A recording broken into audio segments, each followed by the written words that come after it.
The base is dropped on a new edition of Soccer Down Here. It's a Tuesday. The U.S. Open Cup is back. Third round starts today. MLS teams have entered the fray. We'll get into the games today. We'll talk to Dylan Butler here in just a bit about the weekend in MLS. Tati Castellanos with 4 goals.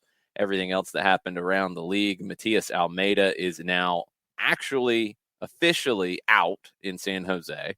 That was announced yesterday, and the takes are flying all over the place, like we haven't known what the story was before this, but we'll get into it. I want to touch on this from a couple different angles, because there's a lot of different things that have happened with San Jose and Matias Almeida. It is not a like step 1, step 2, this is the story, that's it. It was an ambitious hire. They went out on a limb. It was bold. It was aggressive. It didn't work completely, but I think it's unfair to say that it didn't work at all. They shouldn't have brought him back this year, going into the last year of his contract, and obviously there were issues. That was a huge mistake. And none of these decisions are purely related to San Jose's ownership not spending a lot of money. Like, there's so many different angles to San Jose right now. And I feel like it's, grab whichever one and run in a straight line, when it's not. It's kind of complicated. It can be the right decision to hire him, which I think it was, to hire Matias Almeida when they did. It can be the right decision to have not let him come back this year, because it wasn't going to get better.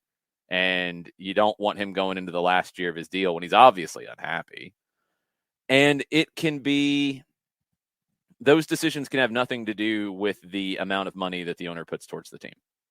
Like, they're all different conversations. And we'll get into it as we go. I want to get Dylan Butler's perspective on that as well, because, San Jose, since they came back into the league, they've been very good at times. That's been a little while ago, but you're talking about the Alan Gordon, Steven Lenhart, Chris Wondolowski, Goonies Quakes, where they were among the best teams in the West. They couldn't get over that hump.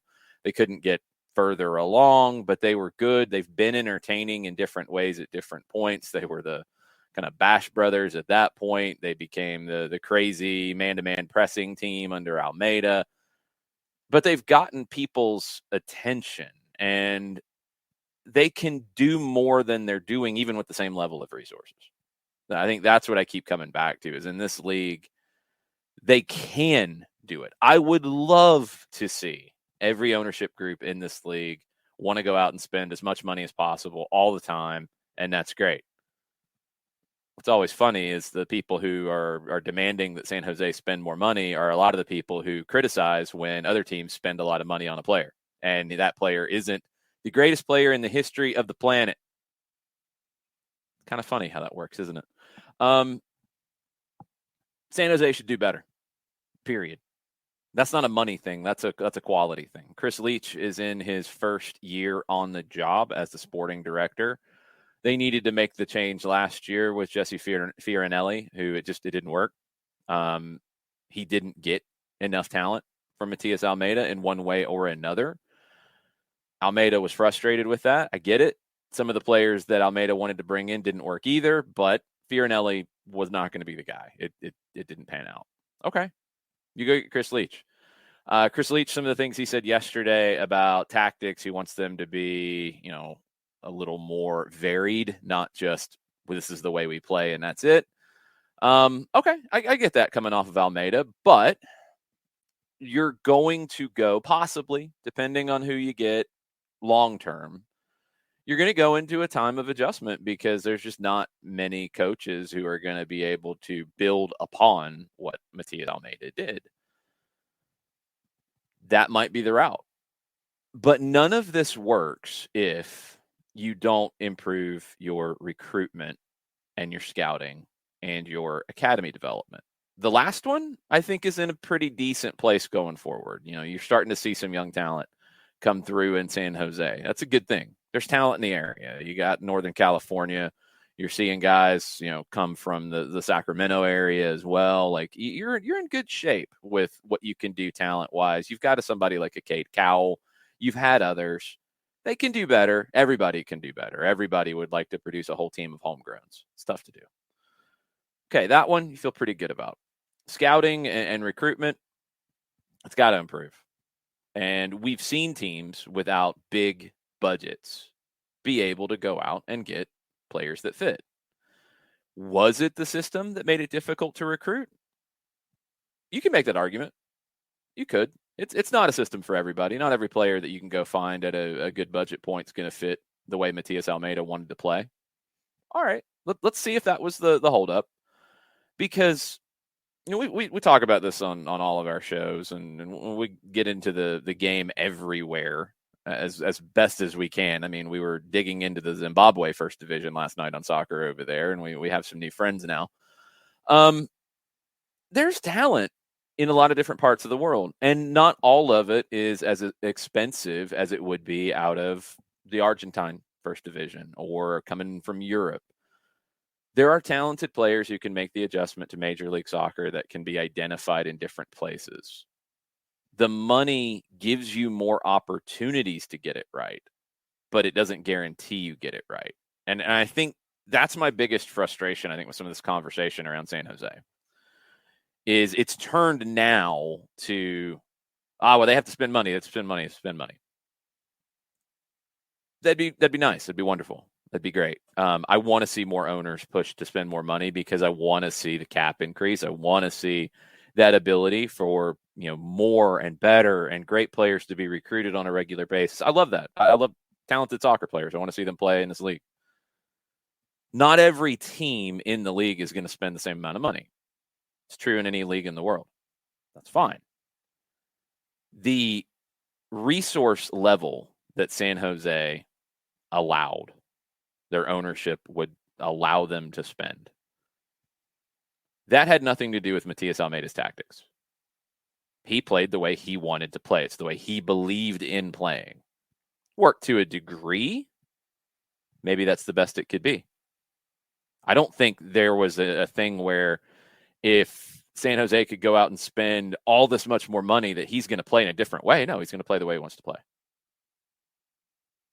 The decision to hire him was an aggressive move. It was not based on a lack of resources. They paid him pretty well to bring him in. Okay.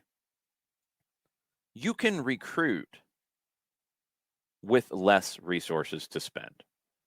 Do you have fewer opportunities to get it right? Yeah. If you make a bad signing, it's going to stick with you a little bit longer because you can't just go make another one.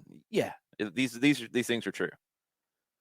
But this idea that you just can't compete, just forget it. We have to throw our hands up, all that. Have you heard of this league called Major League Soccer that they're in? Have you seen the playoffs? Have you heard about the parity around the league? It's not purely a money thing. And I think to reduce it to just that is missing the point, honestly. I really think it is, because last time I checked, Colorado's not spending a ton of money. They finished on top of the Western Conference last year. Guess it was a fluke. Dallas doesn't spend a ton of money. They've made playoff runs. Again, do you have a smaller margin for error? Yeah, you do. You do. Absolutely do. But in MLS, that margin for error is a million miles different than it is in the Premier League, than it is in Serie A, than it is in La Liga, than it is in the Bundesliga, about the haves and the have-nots. You can win in MLS without spending the most money in the league. You absolutely can. You got to get things right. And that's what it comes down to for San Jose. It's not about we have to convince the owner to spend more money or sell. That'd be wonderful. But unless you're bringing somebody to the door to say, hey, this gentleman, this madam wants to buy the club, and they're going to spend the maximum amount of money they possibly can every year. If you're not bringing that to the table, why don't we talk about what is actually in reality here with the Quakes? Chris Leach has to get the managerial hire right. He could go in a million different directions. It's a blank slate now from what he said yesterday. He didn't say we're going to follow up with somebody who can do this and that. No. It's blank slate. So is he going to go get somebody who is young and up and coming? Is he going to go get somebody from USL Championship who has won and has success? Is he going to go get a former star player who knows the game inside and out? What direction is he going to go? He's got to get that right. If he doesn't, talk about money all day and it's not going to matter. Good teams have hired well-resourced teams have hired bad managers too. Got to get that part right. Got to get the talent to fit the manager. It's not about just talent for talent's sake.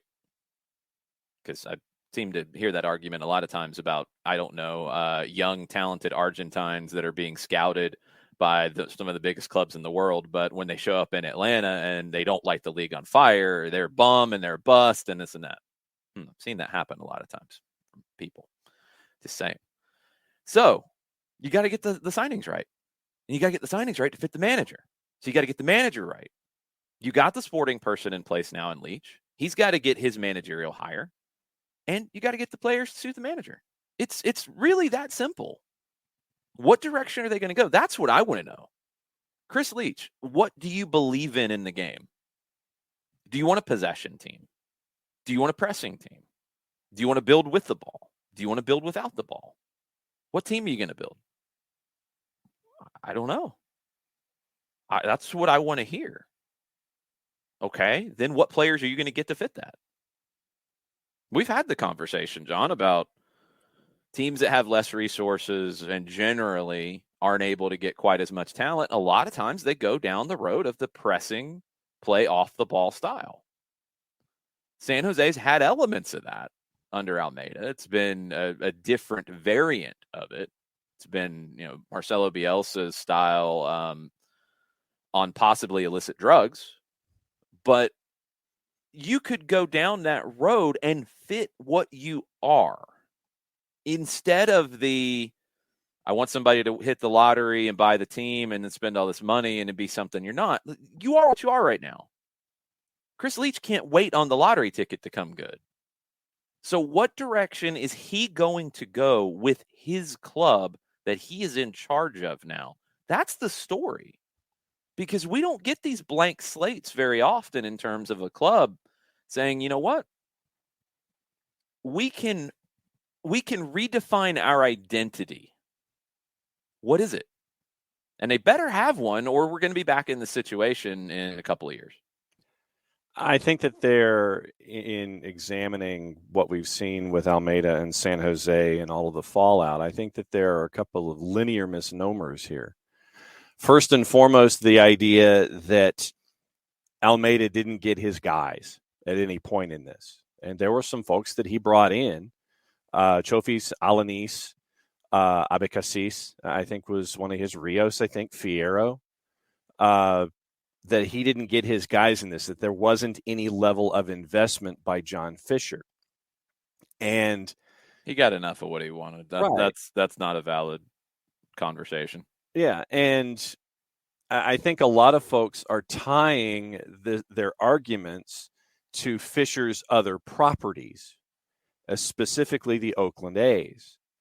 And the idea that he's applying his Oakland A's mindset of ownership to San Jose, and that hasn't been the case. Well, no. Let's not spin it the other way into something that it's not either. He's not spending at the top of the league. No.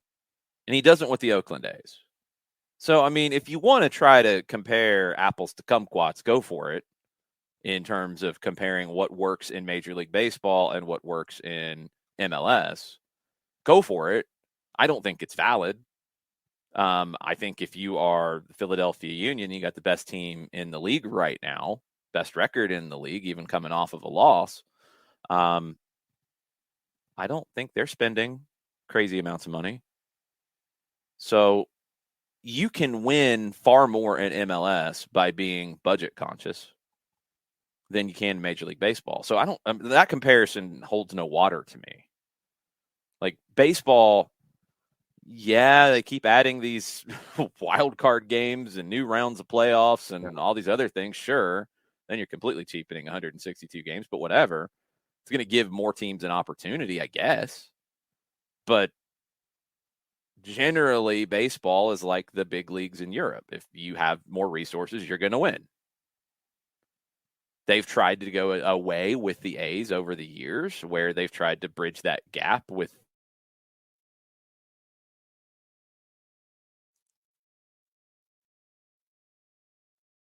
that gap a whole lot more easily. So, I mean, no, I don't want to go down this road that I think you're trying to take it, where it's like, no, Fisher is spending. No, he's not spending like Atlanta. He's not spending like LAFC. That's fine. That's what I'm trying to get at, is this idea that that's not okay. There's successful teams in the league that are spending at roughly those levels, and they're okay. You can do it. I'm not going to give the Quakes the out of, no chance. Your owner's not spending much. You have no chance to be competitive. Nope, none. Fold it up, pack it up. Don't go watch. They can't be good. This is not true. It's just flat out not true in this league. They can be good in a lot of different ways. They can choose their path now. It's an open book. Choose your own adventure. Chris Leach, which way are you going? What kind of team do you want to put on the field? Knowing that you're not going to go and buy a Carlos Vela. You're not going to go and buy a Chicharito or Thiago Almada. Okay. You can't choose that adventure. Those chapters aren't in your book, Chris Leach. But what adventure are you going to choose? This idea that you can't choose an adventure because your owner's not spending crazy amounts of money. No. That's wrong. It's just not true. And it has nothing to do with the A's, and it has nothing to do with Almeida not getting players he wanted or getting players he wanted and they didn't work out. None of that really applies. It comes down to the fact that every club worldwide has some kind of guardrails. Whether it's Barcelona, who, well, they've been broke, but whether it's Barcelona in terms of they kind of have to play in a certain way or it's not going to be accepted. Those are some different guardrails than Real Madrid has. Real Madrid doesn't have many guardrails, except you better win or you're going to be out and we're going to start over. Some clubs have fewer guardrails.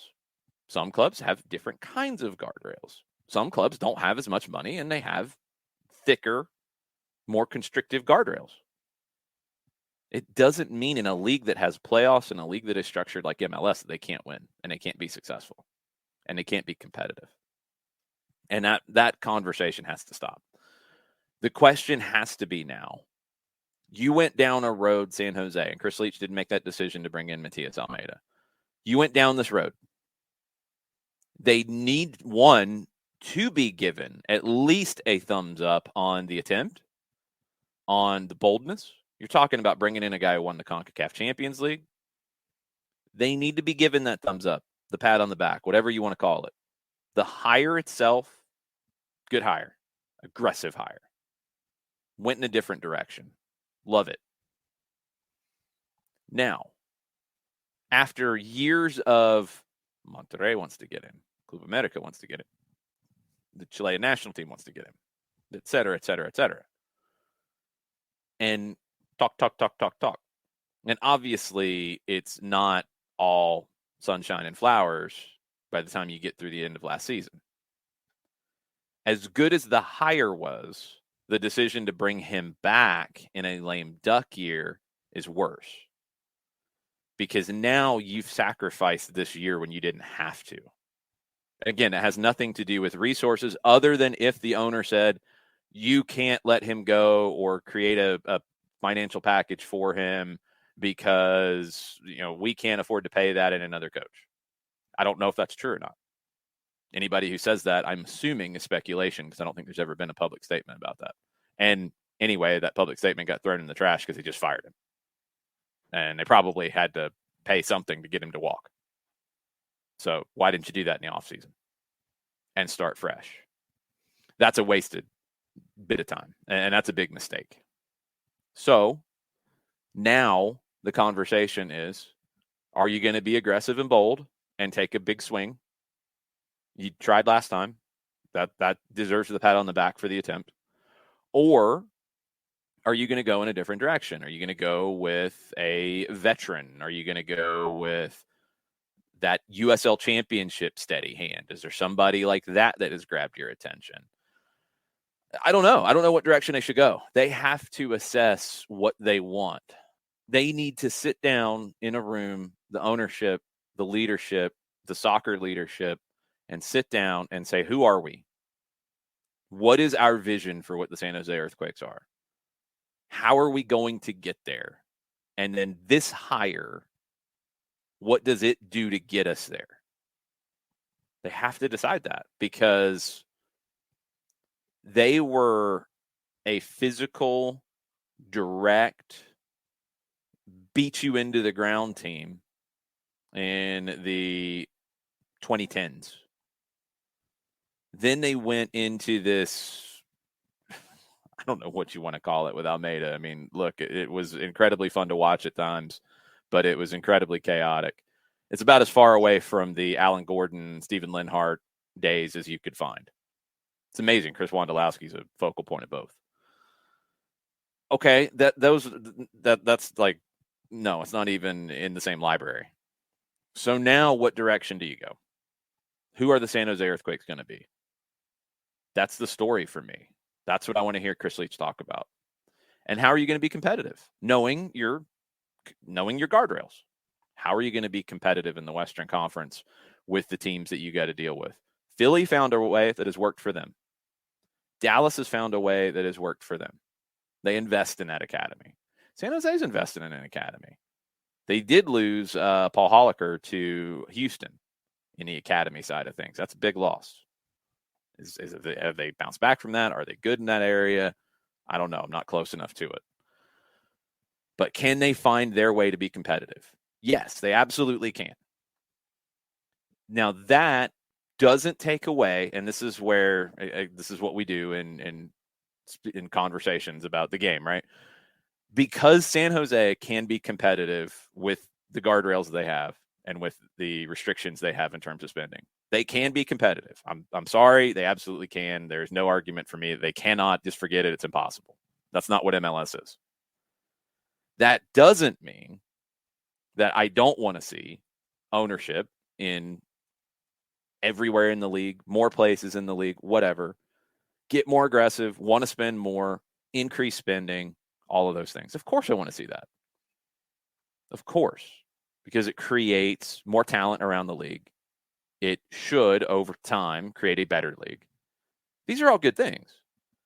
But when you can do both, and that's where it's not an either or. San Jose and teams like San Jose can be competitive in a league where they're going to be one of the lower spenders. And the league can increase spending along the way too.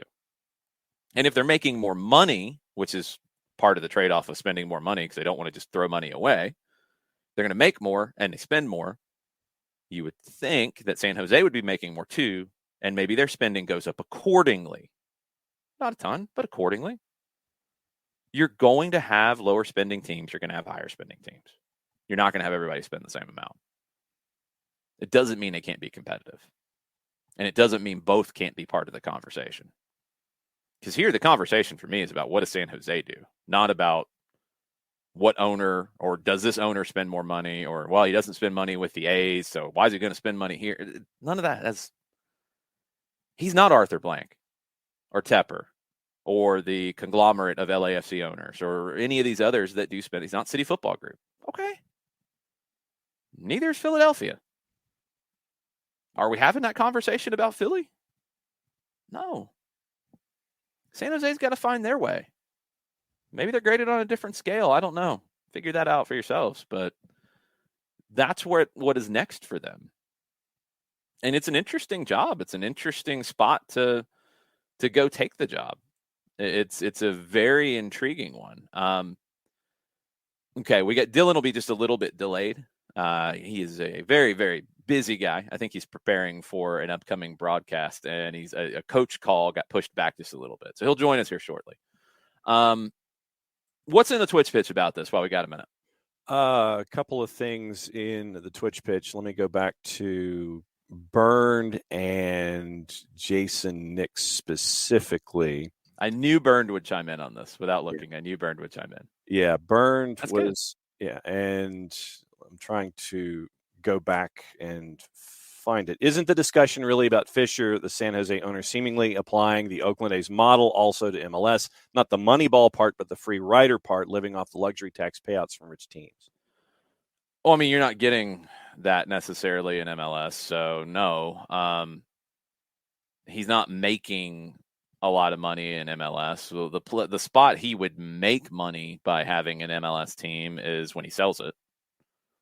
That's really where MLS is, because you're not doing the luxury. There isn't a luxury tax. You know what I mean? Like, you don't have that kind of setup. And again, even then, like, you're not in Major League Baseball. You don't have everybody spending the same amount because you have those setups, and it doesn't. What's the alternative? Like, that's the thing is, this is when we get into the owner out. Well, if there's not somebody owning the team, there's not a guarantee there's a team. So, I mean, the Quakes didn't exist. The Quakes left. San Jose AEG moved San Jose to Houston because they couldn't get a stadium done. They left town. They kept the branding. They kept all that there. Fisher came in and restarted the Quakes as an expansion team. And look, he got in ahead of the curve. He got in ahead of the Seattles and Portlands and Vancouvers and Atlantas and Miamis and everybody else. So it's a good investment. Good for him. I wish I'd had that money at that time. Good for him. He'll make his money when he sells it. And he might. And it would be a good business decision for him, because I think he got the expansion team for somewhere in the 30, 40 million range, somewhere in that ballpark. I think he's going to sell it for at least 300 now. Yeah. Good. Like, he didn't do anything wrong. You know what I mean? Like, he didn't do anything wrong. And I think that's the thing is we always got to blame somebody, right? He came in 2008. The league was not spending anything like what they spend now in 2008. Has the league maybe outgrown his ability to invest in his team? Yeah, at the top level, yeah, absolutely it has. Same as Philly, by the way, who came in 2010. But they found a way, didn't they? And that's what I keep coming back to. This idea that they can't compete because their owner's not spending as much. It is false. And Fisher's within his rights to do. He can sell the team. If he hadn't started the team, they wouldn't have a team. So he'll sell it probably because it'd be a smart business move at some point. And we'll see what the next owner does. But it's honestly a different conversation to me. Because when you get into that level, is he there because of this deep love of the game? Is he talking tactics with people? No, he's probably not. Does that make him a bad guy? No, it doesn't. It doesn't. He'll sell it at some point and make a lot of money because he saw something coming, or he got lucky. He'll tell you he saw something coming. It's like when you put in a goal from the corner. Oh, yeah, I meant to do that. Yep, totally. Meant for that to happen. He'll tell you that. Maybe he did, maybe he didn't. But he'll sell it and he'll make a lot of money because he got in at the right time. And the league has grown maybe more than he wants to put into it. Okay. That still doesn't give an excuse for them not being good. It doesn't. What next? Knicks, a couple of different things. Has Almeida always played the same style? Yeah, I mean, with varying, I think, degrees of intensity and things. But yeah, pretty much. I mean, that's what he did at Chivas. That was the first place I really got to see him on a semi-regular basis. Yeah, it's pretty much the same style. I mean, it's not dramatically away from Marcelo Bielsa, which everybody went gaga for, remember? So yeah, I mean, it's not that Almeida is like insane. It's a very aggressive, crazy style, and it's not easy to pull off. Neither is Marcelo Bielsa's. But yeah, that's what he's known for. Absolutely. And then why did it work? And follow up, why did it work in Liga MX and not in MLS? Welcome to soccer. I mean, like I don't have an answer for that, because we see it all the time. We see it in different places in the world. It's not a Liga MX MLS thing. It is more of a Chivas San Jose thing, because he would probably tell you that he didn't have the players to carry out what he wanted to do. Did he have those players at Chivas? Did he coach them up a different way? Did he convince them to go along with what he wanted to do better? Did he get some good fortunate luck at times? Whatever. That happens. That's just part of the game. No coach can take a style and it can work in every country and every team and every group of players. Nobody can do that. Should he have possibly adjusted more for the players he had in San Jose versus the players he had in Chivas? Yeah, that's what I think the best coaches do. Without losing your identity, you make some tweaks to adjust to what you have. You watch Pep Bayern, Pep City, Pep Barcelona, they play differently, but they look like Pep teams. You could have made some tweaks. Maybe he didn't want to. Maybe he didn't think you needed to. Maybe he wanted to prove a point. I don't know. But just because he was successful in one place doesn't mean automatically he's going to be successful everywhere else he goes with the same style. That's not a fair expectation either. Third from Nick's, why is he still so sought after with the San Jose blemish so fresh, if you consider it one? But is it a blemish? And then we're back to the conundrum of the way this has been talked about, at least in our country, with San Jose. If San Jose is so poor and their owner doesn't put any money into it and this and that, wouldn't the level of success that he had be an achievement if everything's so bad in San Jose? Wouldn't that be like, oh, wow, look at what he did there? He got them into the playoffs. Mm-hmm. Wow, okay. That's impressive. That's part of it. I think I wouldn't call him a failure in San Jose by any stretch.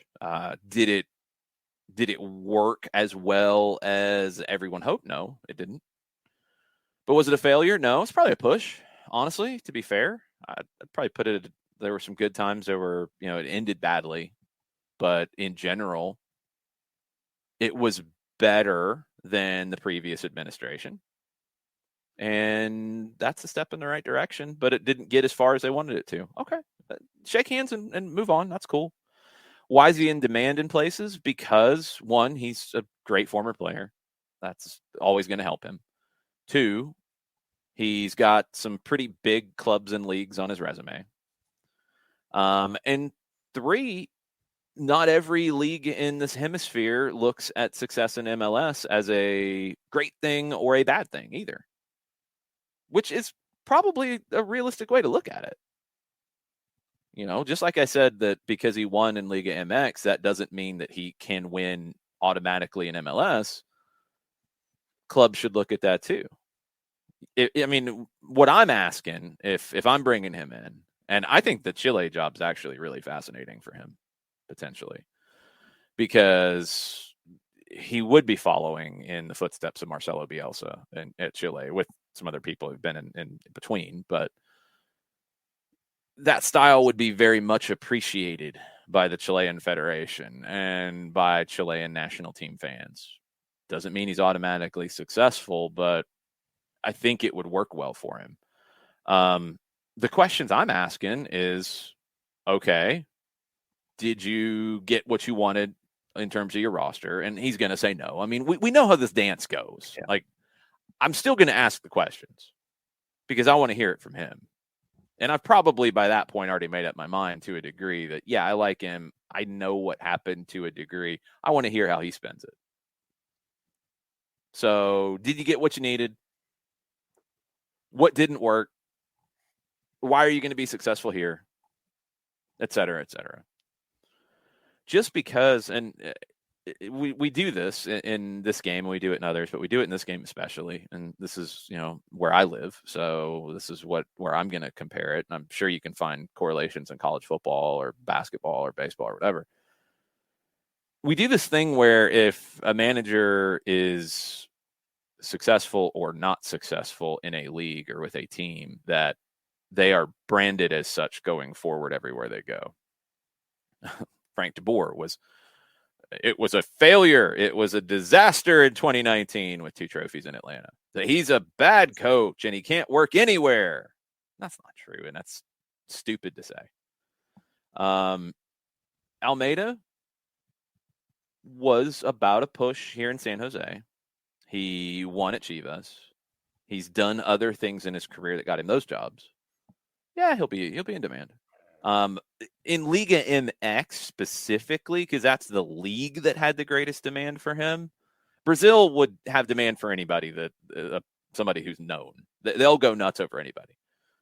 But in Liga MX, why did Monterrey, why did all these others talk about him? Chivas has not talked to him, according to reports. I'm surprised by that, and I think that could change. Well, I just have to wait and see. But why have they been so? Because he won a title there fairly recently. I mean, it's like that one's pretty easy. And any big job that opens up, a former title-winning coach, that name's going to come up. So that's okay. That one's fine. I think the Chilean national team would be a good spot for him. I really do. I mean, he seemed burned out by the experience at San Jose at the end. Maybe it's the uncertainty. Maybe it's just whatever, dealing with not being happy with ownership, not getting an extension if that's what he wanted, not being allowed to leave if that's what he wanted. There's a lot of ambiguity here. But maybe the day-to-day part of it, maybe he could use a break from that. Go take Chile for the next World Cup cycle. That'd be an interesting one. He could get them in. He could get them into the World Cup in 26. And I think he'd be very well received there. And I think his style would be very well received by the players and by the fans. So that seems to be the best fit for me. Kefsy's asking about Jeremy Ebobisse. Jeremy Ebobisse is finally starting to find the net. Is he succeeding in the Almeida system or because they're moving away from it? Well, I mean, they're not moving away from it. They, if anything, leaned into it even harder here at the end. I think Almeida was ready to go. That's why shouldn't have brought him back. So we can't answer the latter part of it. I don't know if he's breaking through purely because of the system either. That would seem to be a little unfair to Ebobisse. Ebobisse's a good player. I think more than anything, he's healthy, and he's been healthy for a run here. So if he can stay healthy, I would expect good things from him. It's what we've all kind of waited for. So let's see what he can do. The biggest thing now is, okay, what style do they want to go to? And this is where you get back to the real question about San Jose. You have a roster. You have this group of players. Are you going to go make a hire and create your club identity going forward? Because that should be Chris Leach's job. Are you going to do that based off this roster or based off how you feel about the game? It should be the latter. It should be you sit down with ownership. You sit down with any other stakeholders that are there. I don't know their full situation, but you sit down and you say, this is how I believe the game should be played. This is how I believe we should play. This is how I believe we get there. Are we in? And you need that, because if you try to create the identity based off the roster that has been constructed, that a roster is always in flux. You always have to make decisions short-term and long-term. This roster might not fit the identity that Leach wants to build the team around and the ownership buys into. Okay, then they shouldn't go that way. It shouldn't be about short-term now. It should be right now, who are the San Jose Earthquakes? And if Jeremy Ebobisse fits into that, great. If he doesn't, move him on and get something for him and move him to a place where he's going to be a fit or somebody values him to give you a good number of resources to build the team you want to build. That's why waiting until now to make this move instead of doing it in the offseason was a big mistake by San Jose. Big mistake, because you've wasted a year. Mm-hmm. It gives you time to create your identity, maybe over a longer period of time. I don't know, but you got to sort that stuff out. You wasted time with doing it this way, and that's the frustrating thing from the Quakes' perspective. Let's see what our good friend Dylan Butler has to say about this.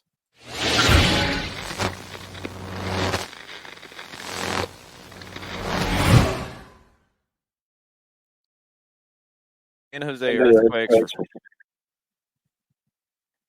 I'm a little worried about that. You got me? Yeah. Can you All hear right, us? cool. Yeah, I heard a little feedback or something. Yeah, it happens a little bit when we first click in. Sorry about that. I think No it's worries. the system. We've talked about the San Jose Earthquakes since the beginning of the show. Did something I happen with them? Yeah, this thing where, everybody's freaking out about the owner doesn't want to spend any money, the coach is gone, and all this and that. What I keep coming back to is, one, they made a mistake by bringing him back this year. That was a waste of time. They've Yeah, wasted time yeah, now. yeah. That it wasn't going to work. They weren't going to extend him. They should have moved on. But the reason why that's the big mistake is you're now with a new sporting director in Leach. You're going away from what Almeida gave you in terms of style of play, which defined you. And now we need to know, who are the San Jose Earthquakes? What is their style? What is their philosophy? What are they going to do? Because Philadelphia's found a way to be competitive without a whole lot of money. Other teams have too. That's not an excuse in this league. So what are they going to be? And I have no answer to that question. I don't know what they're going to do. And that's what they have to do the rest of the season and figure out for next year who they're going to be. Yeah, I mean, it's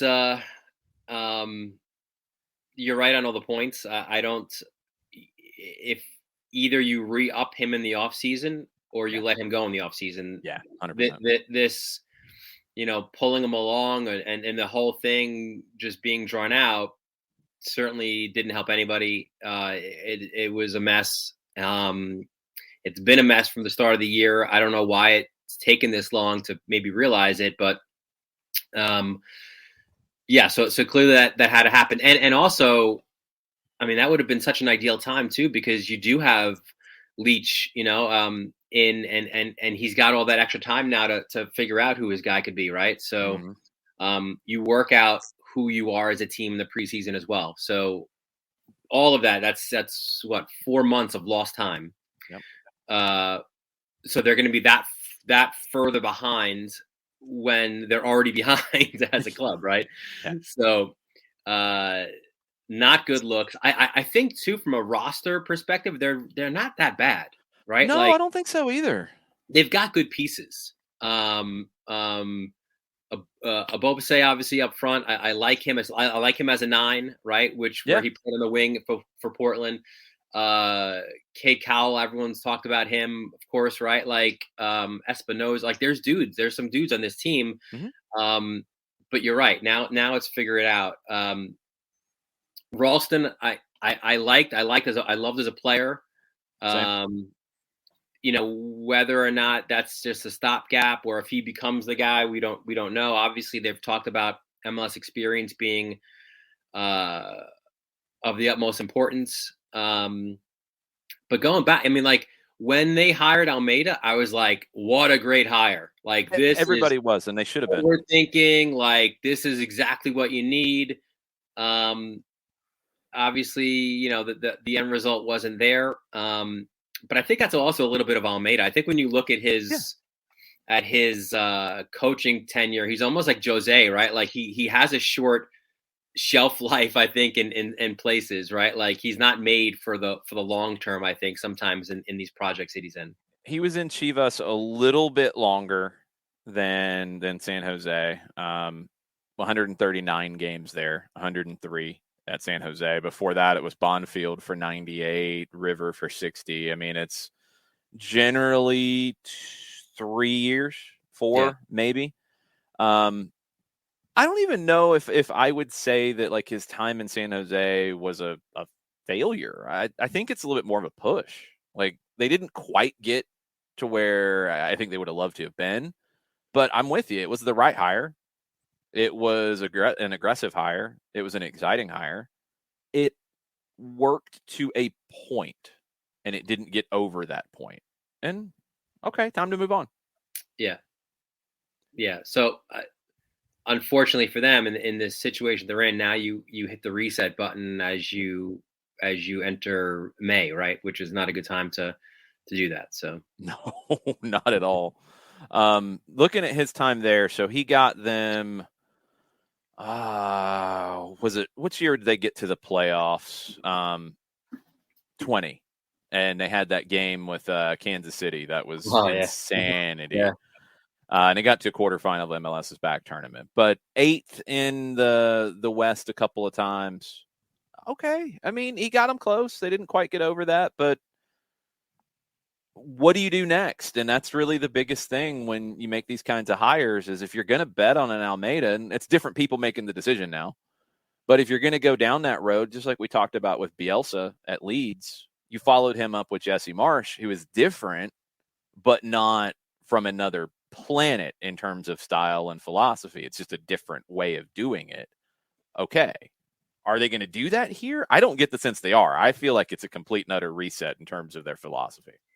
Yeah, and you know, we did this exercise a few times last year, right? With Atlanta and then Chicago, right? Like, if you say you're valuing MLS experience, right? Like, who are those candidates, right? Because like now, the top two candidates that have been in for these jobs are now in employed, right? In Pineda and Hendrickson, and both doing, you know, I think solid jobs there as well. And Noonan too. I mean, Noonan was probably the next one, and he's gone. Right. So, like, who's that next guy? Like, I don't know. Like, you have to start looking at top assistants. I don't know. You know, like I think we've talked about Revs guys maybe replacing Arena, but I think they're still a little bit not there yet, right? Like in a Vanderberg or, you know, that group. I don't know if you necessarily go Richie Williams, right? Like, I like Richie, but I think he's best as a number 2. The funny thing is, like, I mean, like, it sounds crazy, but and I don't think they'll do this. It'll just crazy.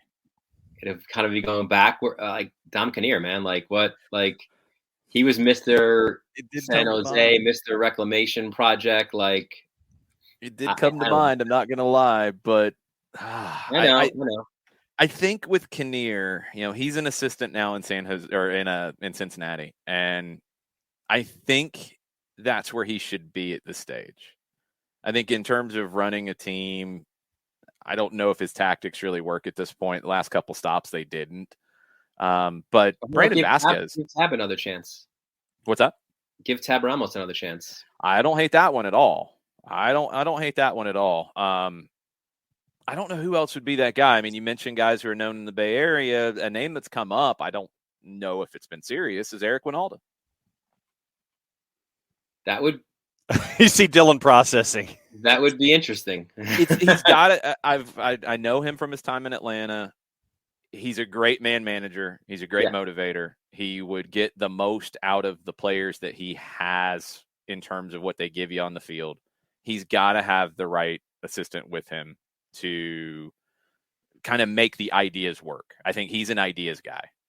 And that can work. That can be successful, but he's got to have the right partnership with an assistant. I don't know who that would be. Yeah, I don't hate that idea. I don't really either. Be entertaining at least. That's for sure. It'll be a different entertaining from Almeida, but entertaining nonetheless. Yes. So, you know, Alex Cavello is coming up from Quakes 2 as the interim, and I don't know if this is an audition in any way or anything like that, but you mentioned, and we talked about how Almeida probably should not have been brought back this year because this 4-month period has now been a lost 4 months. How much of this season is lost in your mind, considering whoever you bring in is going to be hitting the ground running, trying to figure out their own style? How do you view things now with an interim as they're looking for a new coach, as Jason has been talking about this morning in the new Choose Your Adventure book for the San Jose Earthquakes? How much of this is lost now for you? Well, I will say traditionally or generally you get that new coach bump, right? Even if it's in an interim, because the collective, you know, locker room, I think, I don't think there's hatred, you know, for Almeida. It genuinely seemed like he was appreciated, and even if they're happy that he's gone, there's still, you know, the group wanted to kind of prove that, hey, we are good, you know, like we can play. So you generally get that bump, but yeah, I mean, just looking at the standings, they are, I mean, dead last, right? Like 3 points. They're already, 8 below the playoff line, right? So they'll need to bump. There's teams, and we did this exercise last week, that are below the line right now who will be above the line, right? Like Nashville, Portland, Seattle, probably Colorado. They'll all be above the line, right? So like, I don't think it's necessarily a lost season, but they're already so far behind, and it's not like it's getting any easier, right? So I think they'll push, but I don't think they're going to have enough to ultimately get over the line, right? Again, they could be like that 8, 9, 10 team, maybe if they're at their best, but that's still going to be below the line. Yeah, I think this year's gone. I think doing it the way they've done, they shouldn't even worry about that. They shouldn't make a hire based off this roster or this season, in my opinion. They should be making a hire for the next 5 years. That should be the plan. We know that managers typically aren't going to get 5. They're not going to last 5. They're going to want to move on if they're successful, especially at a club like San Jose, or they're just not going to make it to 5. But you got to plan for 5. This has to define who the Quakes are, because they've shifted around so much that it affects your academy, which they're producing some talent. They're having guys come through. But when you go from Alan Gordon, Steven Linhart, Bruce Brothers kind of stuff to Almeida to whatever is next, it affects how you develop players underneath. You're going to develop better players that fit better if you have that identity. And that's got to be the decision. And huge for Leach now, right? Like this is, he gets hired, and now this is his early in his tenure, his defining moment, right? Like it is. If he gets it right, he can be there as long as he wants. If he doesn't, he's not going to be there very long. Correct. That's what it comes down to. We'll see. I'm fascinated by this because, when we get the expansion teams, we get the sense of, okay, it's a new identity. How are they going to define it? And it's always a cool process, whether it's Miguel Angel Ramirez having to adapt to the roster he has, but we know what he believes in the game.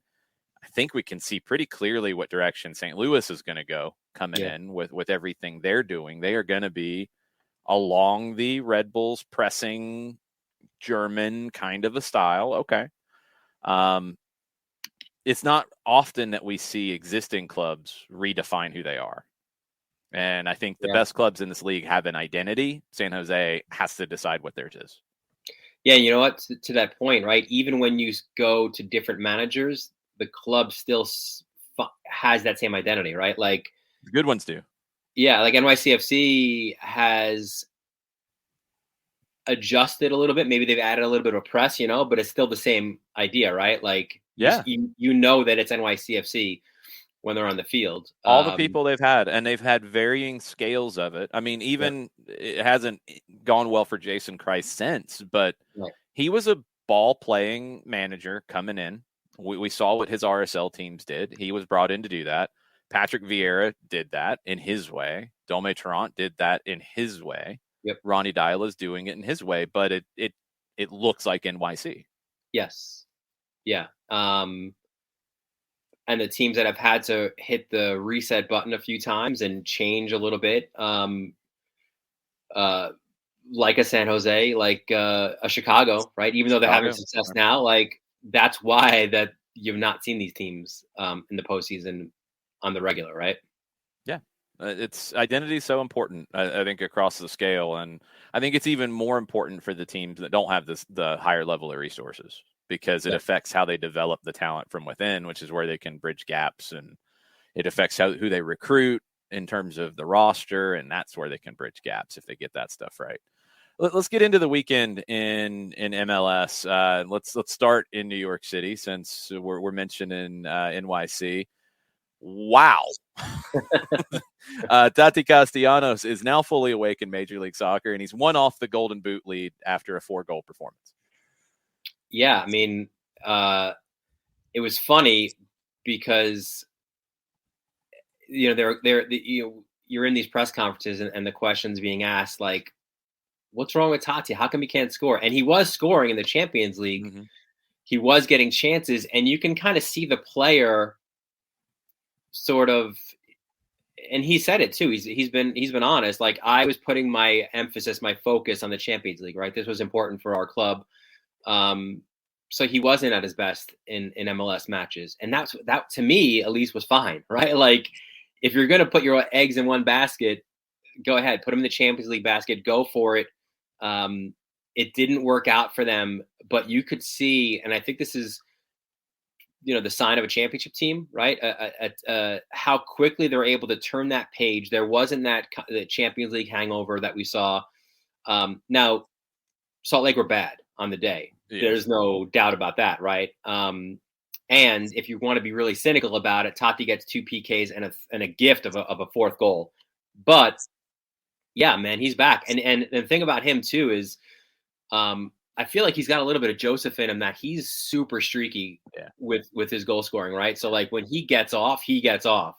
So he could well score a brace. He could score a hat trick this next match. Like he scores in bunches. Like he'll go 5-6 games without a goal, but when he gets scoring, he gets scoring. So I think a huge bounce back win performance by NYCFC.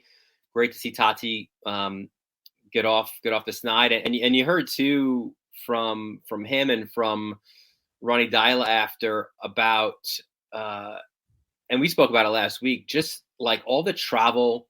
And think about it, if you're Totti, right? You come off a Golden Boot season, you've got all these clubs, right? Like you're hearing all these rumors, you're seeing it on social media, you're answering questions. Are you staying? Are you going? Do you want to go here? What do you think about this? So like that's weighing on you as a player. He's still young. You go for the Champions League, you have all this travel, right? Like it's a lot of weight and stress. And Ronnie said he saw that just be eliminated even before the Seattle second leg, when he was very good there as well. Feisty right early on with the yellow, like 10 seconds into the match. But he could see a different Totti, and he saw collectively a different team. They're sleeping in their own beds now. They've got a 5-game homestands, even though it's a different arenas, venues.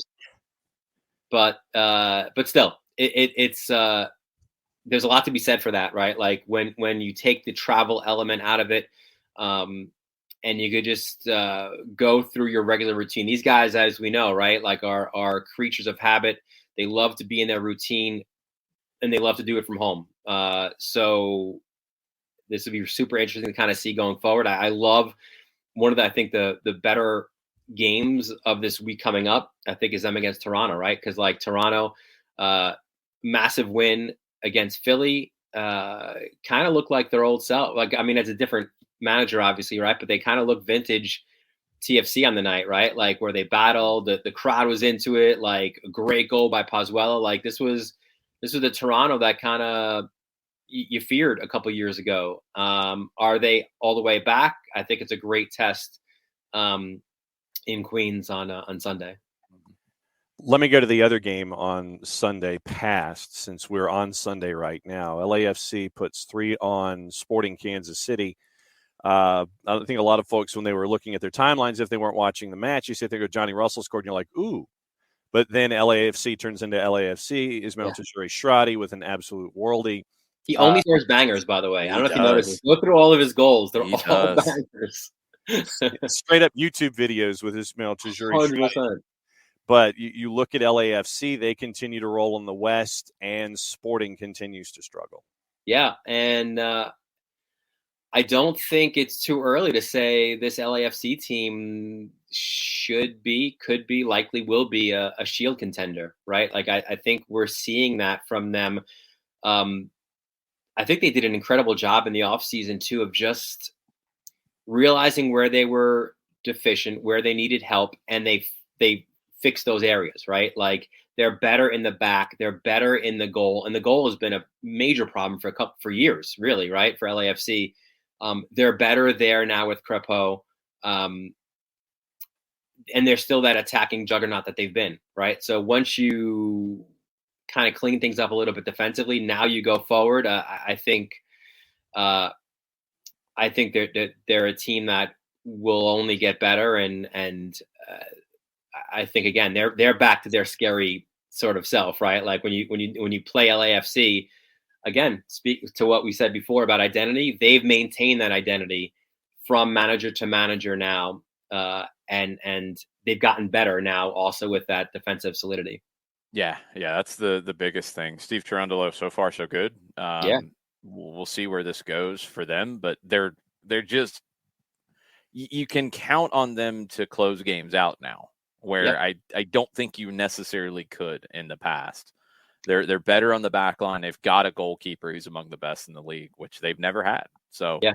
LAFC's somebody to watch. LA Galaxy couldn't build on their win, scoreless draw with Chicago. Is that more on Chicago maybe being better than we expect? They were better at the gate than we expected with over 30,000. Or is it the Galaxy maybe just a little bit of an off day? I think you could say both. I think. I mean, the thing too is, if anybody who doesn't watch that, they see no shots. No shots on frame. What a boring. Like, the game was really good.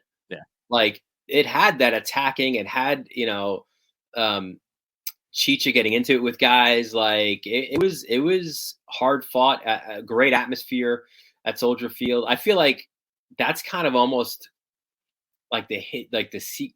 Not what's the word I'm looking for? Not like, kind of like the hidden giant there. If you can continue on this way that Chicago's on, that's a fantastic venue. Mm-hmm. And if you can get the fans out like they did in this match, really creates a great home atmosphere for them. So it's been years since they've had that, and we've seen it with international matches, right? Whether it was a Gold Cup final years ago or things like that. But I think Soldier Field, is such a great, iconic venue.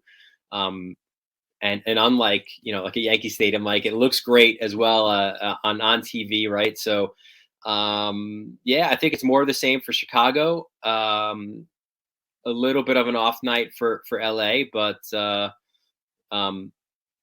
again, I think Chicago has certainly been early season one of the best stories of MLS. You just really kind of want to see their attack going now, right? Like when will, Shaqiri obviously a huge part of that, but if they can get that attack going, they'll be, really, really starting to roll.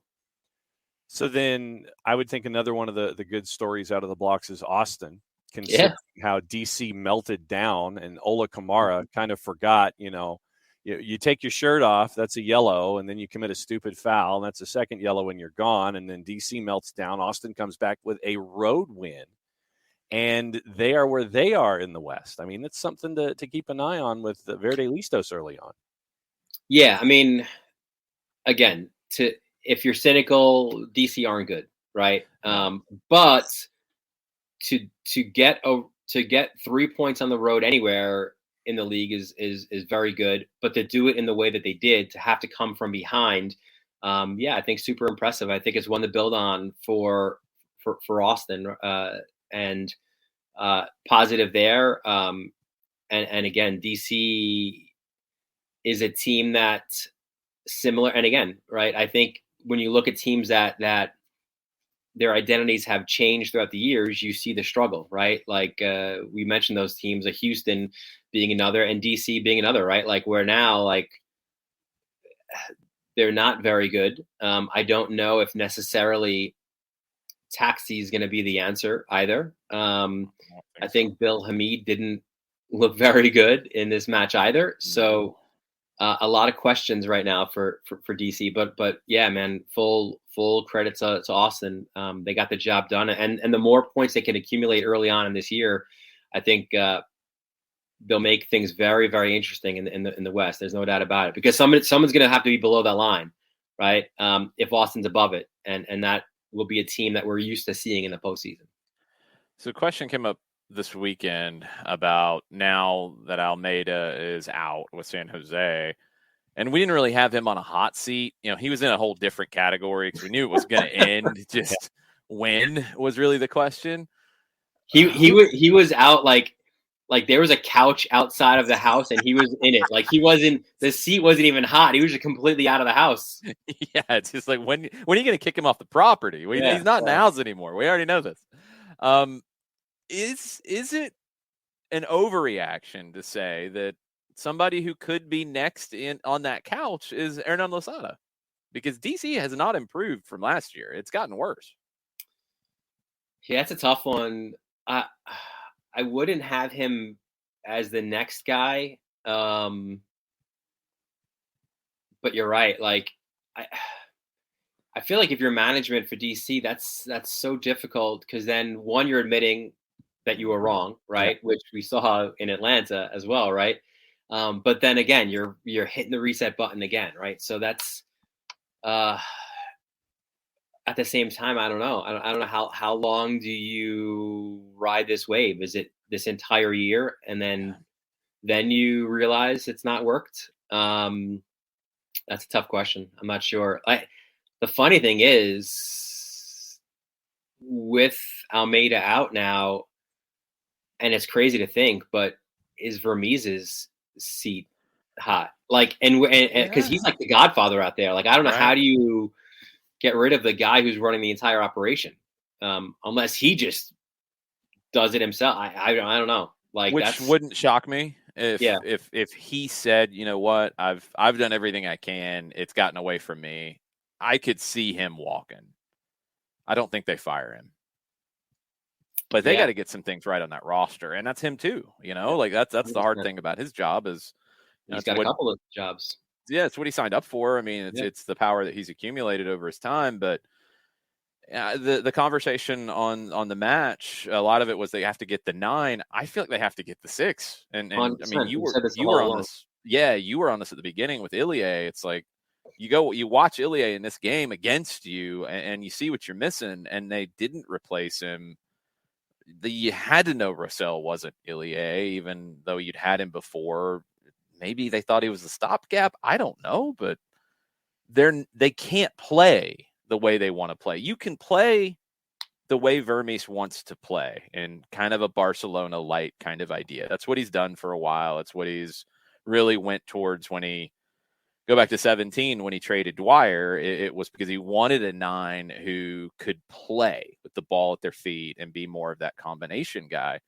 And probably didn't get that right until they got Polito, and bad luck with the injury and all that. But you can't play that way if you don't have a 6.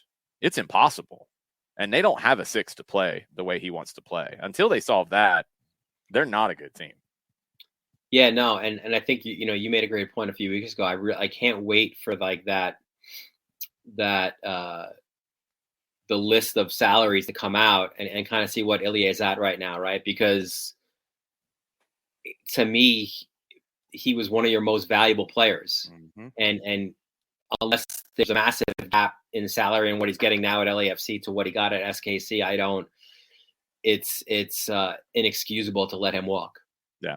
There's no way you could have put an offer in front of him for less money than he was making. There's no way you can justify it. And I have a hunch that when we get those numbers, we're going to look at it and say, wow, what did they do? Because he couldn't have got that much of a raise going to LAFC. So until they get that right, he's in trouble.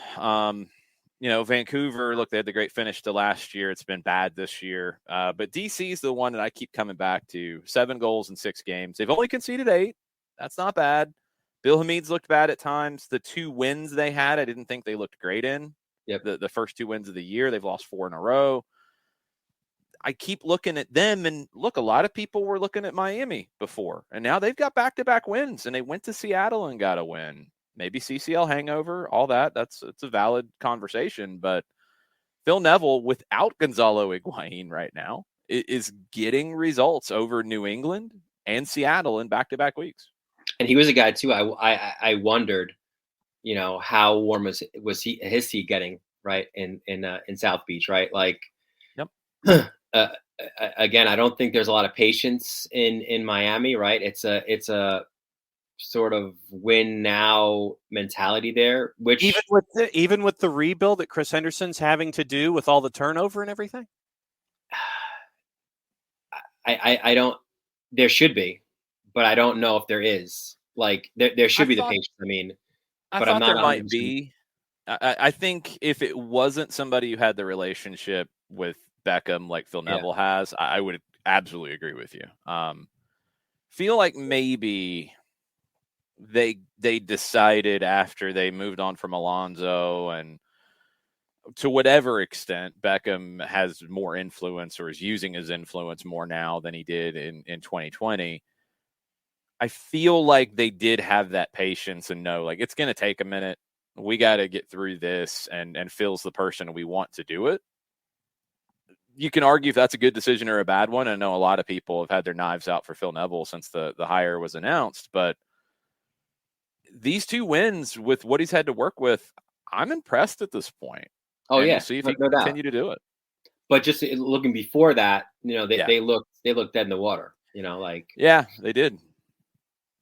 It's a weird one. I really, as we've heard more and seen more, and you've had players talking on podcasts, watching from other teams about Gonzalo Higuain and this and that, and his dad comes out and says he's going to retire at the end of the year, and he says he's not. And what's the deal? Is it one of these things where maybe they are better, even if he has produced in this league, which he has? I mean, the numbers back it up. Last year he was double digits, goals, assists.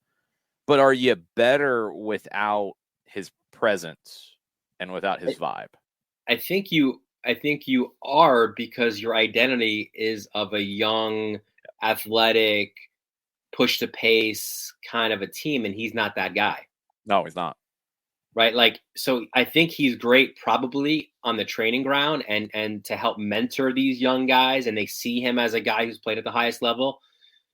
But I don't know. I think probably at this point, he might just be better off as like a super sub, coming out, giving you 30 minutes, maybe scoring that odd goal, setting a guy up late, than a guy, because you're taking minutes away from one of the younger guys that you're, that's, again, your identity right now. And he doesn't fit that mentality, that identity. I'm not sitting Campana for Higuain right now. No. I'm just not. And No. I'm not changing the midfield that's worked in these 2 games. I'm rolling with what's working right now as long as it works. Yep. And then maybe you have to reassess and bring him back into the fold then if he's motivated and wants to do it. But it's interesting when we look at those teams towards the bottom, and now San Jose's made their change. Who could be next? I don't think there's an obvious one on the deck right now. I don't think there's a very hot seat anywhere in the league.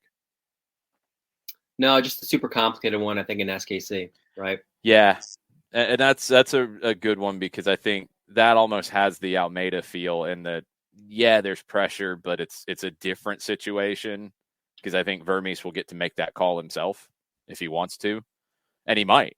I mean, what more is there for him to do that he hasn't done in Kansas City? He's won everything that he can win. Yeah. I don't think he has a supporter shield, maybe, but he's got Open Cups. He's got an MLS Cup.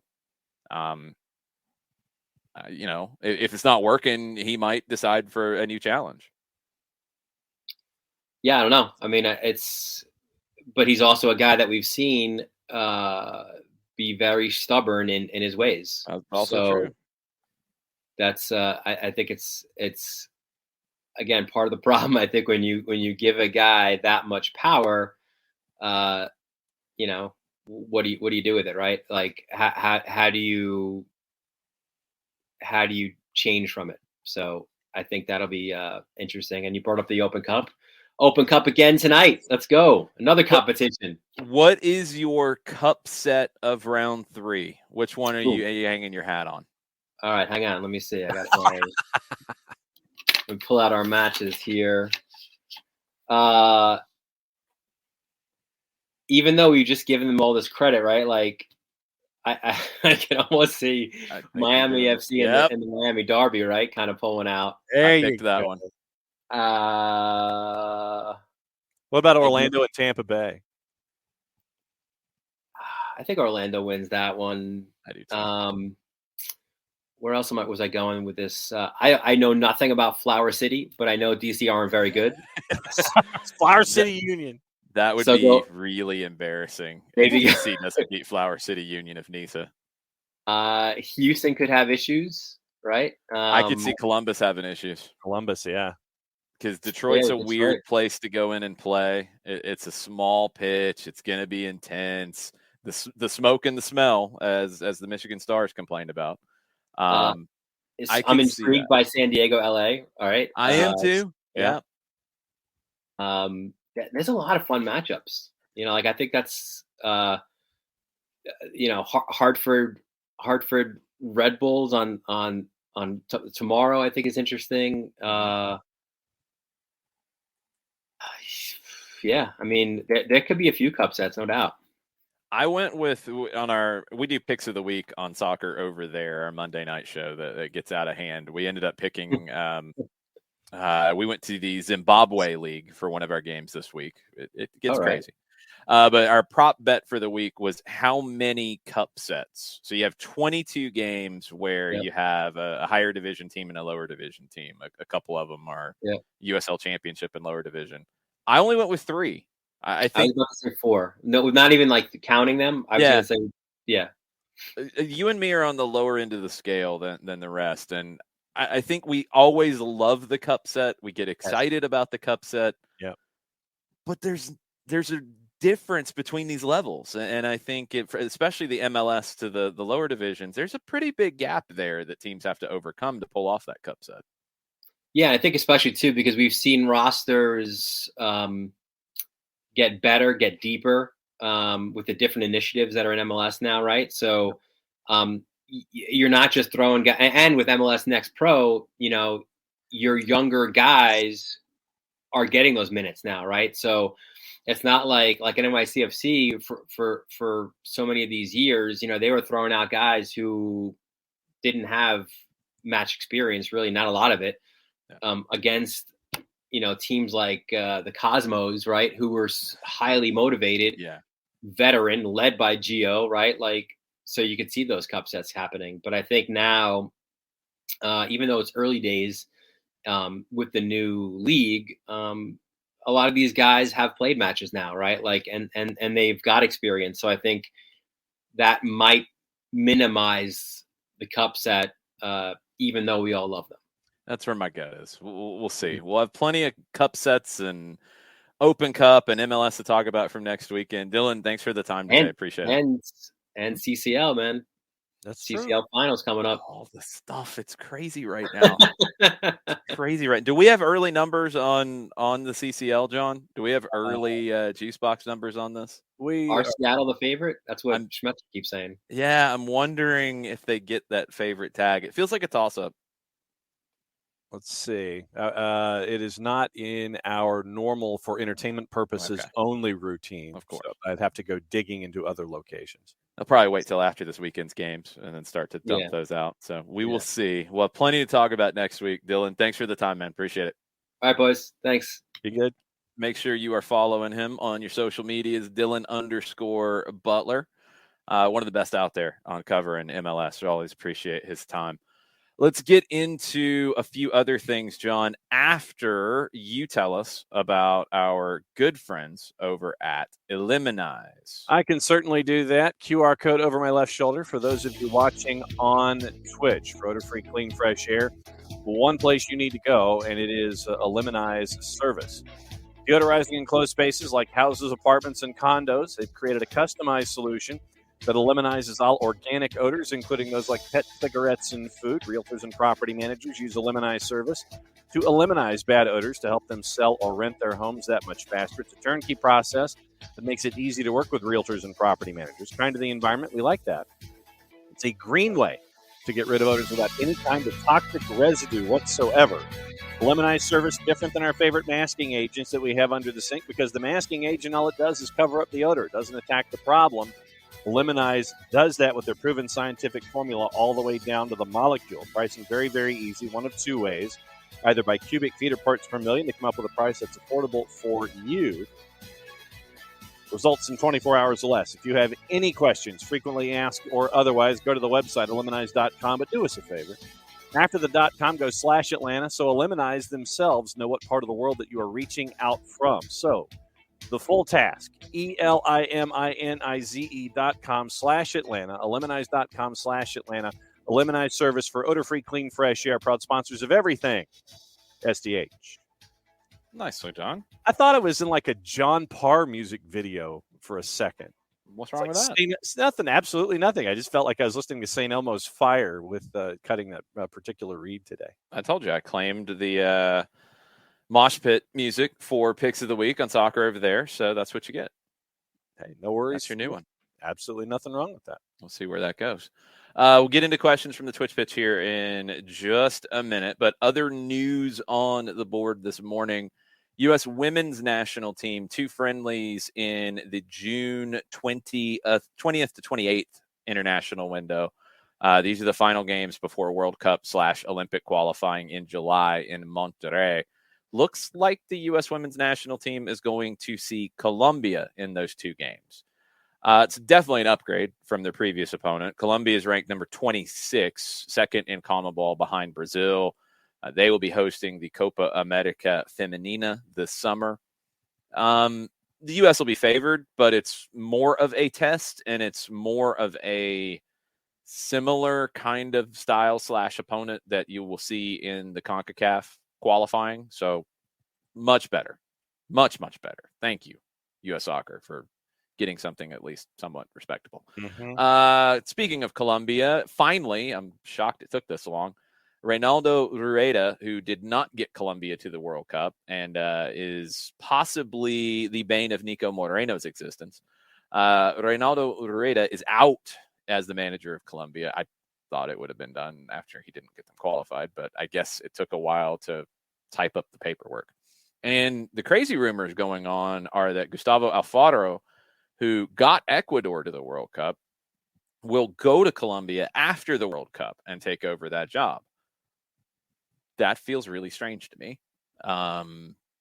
Colombia probably has more resources in terms of salary they can offer, but you see more, I think, especially in South America, you see more one-cycle guys, and they look for new opportunities at the end of a cycle, but I never feel like this goes well when you've already agreed to your next job before your current job's done. I mean, this is a little different because he's going to a World Cup with Ecuador. He shouldn't have his eye off the ball, even if he knows where he's going next. But I don't like it. We'll see. We'll see where that goes. I don't like it, though. Not at all.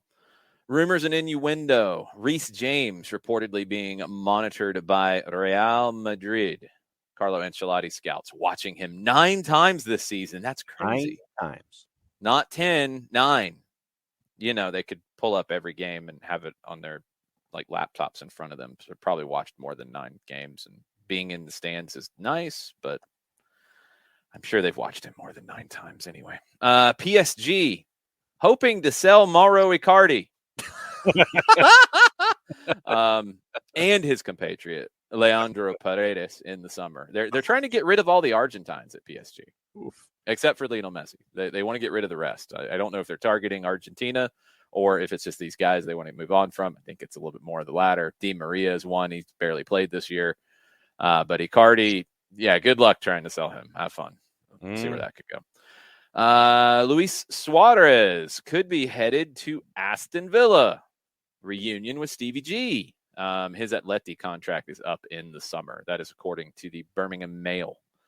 Inter Milan's directors are open to taking Romelu Lukaku back on a loan deal. Of course they are.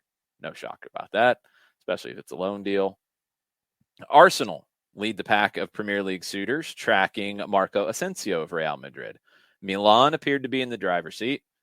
They are not going to pay as much as he wants. However, maybe that changes with the talk about Milan's takeover because they are the new Newcastle in terms of look at who all they're going to sign with all this money. Now you got Raheem Sterling's name being thrown around, according to La Gazzetta dello Sport. Yeah, have fun. I mean, it's funny how this continues to shift. It was Alex Pacine who was getting all of this with his beloved Newcastle. Now it's going to be Nick Khalifi with his beloved Milan and the new rich. And we'll see what they do. That's not done yet. According to La Gazzetta dello Sport, the exclusive talks from InvestCorp with the Elliott Group will last 2 more weeks in the exclusive phase. Ivan Gazidis could leave if the deal gets done. The Bahrain embassy in the UK confirmed yesterday that talks for Milan's takeover had begun. They tweeted out that they had begun. The tweet was deleted a few hours later. Okay, why is the Bahrain embassy getting involved in this anyway? Reportedly a $1.1 billion takeover. The exclusivity period will last for 2 more weeks. InvestCorp will complete the due diligence and analysis of the finances at Milan. They'll decide in 14 days and won't take more time after the end of the exclusive negotiations with Elliott. So they're either in or they're out at the end of the 2 weeks, according to La Gazzetta dello Sport. And same report says that Gazidis would leave if that happens. There is an executive chairman at InvestCorp who could take that role that Gazidis has at Milan. There were some reports, too, that InvestCorp was looking at Inter, but the debt situation at Inter, which we've talked about, it's bad, and it wouldn't make sense to go and buy them for this kind of money. Milan, good financial position after everything the Elliott Group's done, so it's a much better asset to buy. The stadium stuff is going to be a big part of it, and we've talked about that. We talked about it last night on Soccer Over There. Not easy to build stadiums in Italy. That's going to be a big point of this. And if InvestCorp goes forward with it, I think they have a lot of confidence that they'll be able to go forward with the stadium. If they don't have that confidence in the stadium, I don't know if they go forward on the deal. So we got to see how that goes. There is if you missed it on Soccer Over There last night, there is a suburb / its own city that is just north of Milan that has offered land and space for a stadium because Milan has been a little difficult to deal with. I don't know if that's going to get it done. I don't know if that's a leverage play or what, but that is now in the mixer. So we will see what happens with Milan and InvestCorp. In Scotland, 41 of 42 clubs voted yes for VAR, and it's going to start after the World Cup next year. So the first half of the season's not going to have VAR, and they're going to do it after the World Cup. That feels like a really stupid idea. Why don't they just add it for the split? Pile stupid idea on the stupid idea. Sure. I get to throw my Scotland slander in when Jarrett's away on vacation. Reports in Italy saying that Aaron Ramsey's played his final game for Rangers. He'll miss the rest of the season. He left the semifinal game with Celtic injured on the weekend. And you've got Hibs now in the managerial carousel.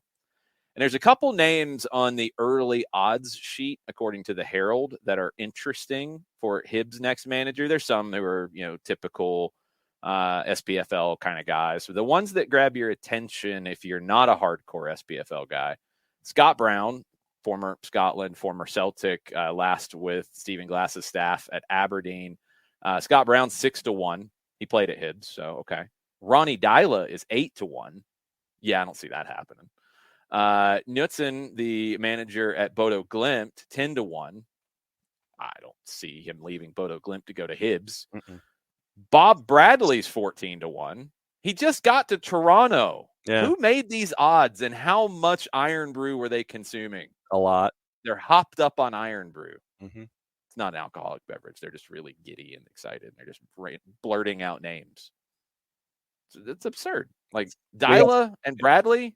Yeah. No. We have no idea, so we'll just throw them out there. Dumb. Well, Dylan was at Celtic at one point. Yeah. Anyway, he just won MLS Cup with NYC. He's not going anywhere. He's just going to pack up and go. Yeah. That's some arrogance on the level of the Hibs job that I don't think is valid. That's the news of the day. What do we have on the Twitch pitch?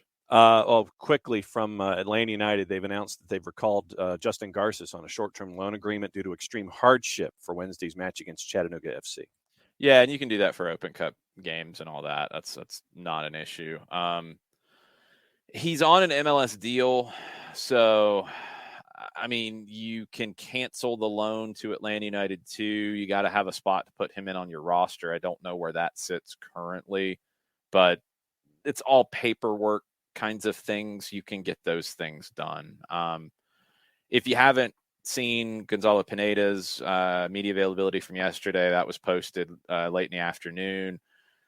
Yeah, they're going to look to add another goalkeeper, which you're going to have to because you only have 2 under contract right now. And as we've talked about, you want to get Garces games with Atlanta United too. So in the short term, yeah, you can do this and you're fine because he's under contract. But long term, you do want him to be with the twos because you do want him to get those games. But you don't have anybody else right now. So he's going to be the number 2 for the Open Cup behind Shuttleworth for this match tomorrow.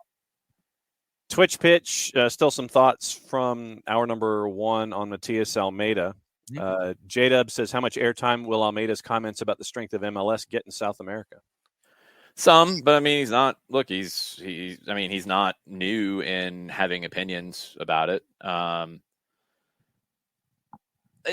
stuff. Look, I don't get hung up on the individual comments that get made by different people when you get into this. It's more of the long-term perception that I want to see continue to change, and I think it is, and I think it's increasingly positive about the strength of MLS. It's not going to completely go away until they win CONCACAF Champions League. It's not going to completely go away in South America until they participate in the competitions there. That's one of the biggest reasons why Liga MX, who was always seen as a good league, but different, when they competed in Libertadores and Sudamericana and did pretty well, and Pachuca won the Sudamericana, you had Liga MX teams get deep in Libertadores. Those rivalries were big. When you get MLS teams in there, you'll get that respect from the South American teams and leagues and countries. It's honestly more of, I don't think there's a huge issue with really anywhere outside of Argentina and Brazil. And it is Argentina and Brazil. I do understand it to an extent as to why there is, still a negative perception in circles there. I get it. I think it's outdated. It's time for that to change. But yeah, that's kind of those two countries and their mentalities about the game. So I don't think Almeida is going to swing it either which way because he says something. I think it just kind of is what it is right now, and it's going to take long-term change for that to go away. Michael Valverde, do the Quakes have a roster right now that with a new system could thrive, or are we expecting a complete rebuild under a new manager? Well, yeah, they have a roster that can do well.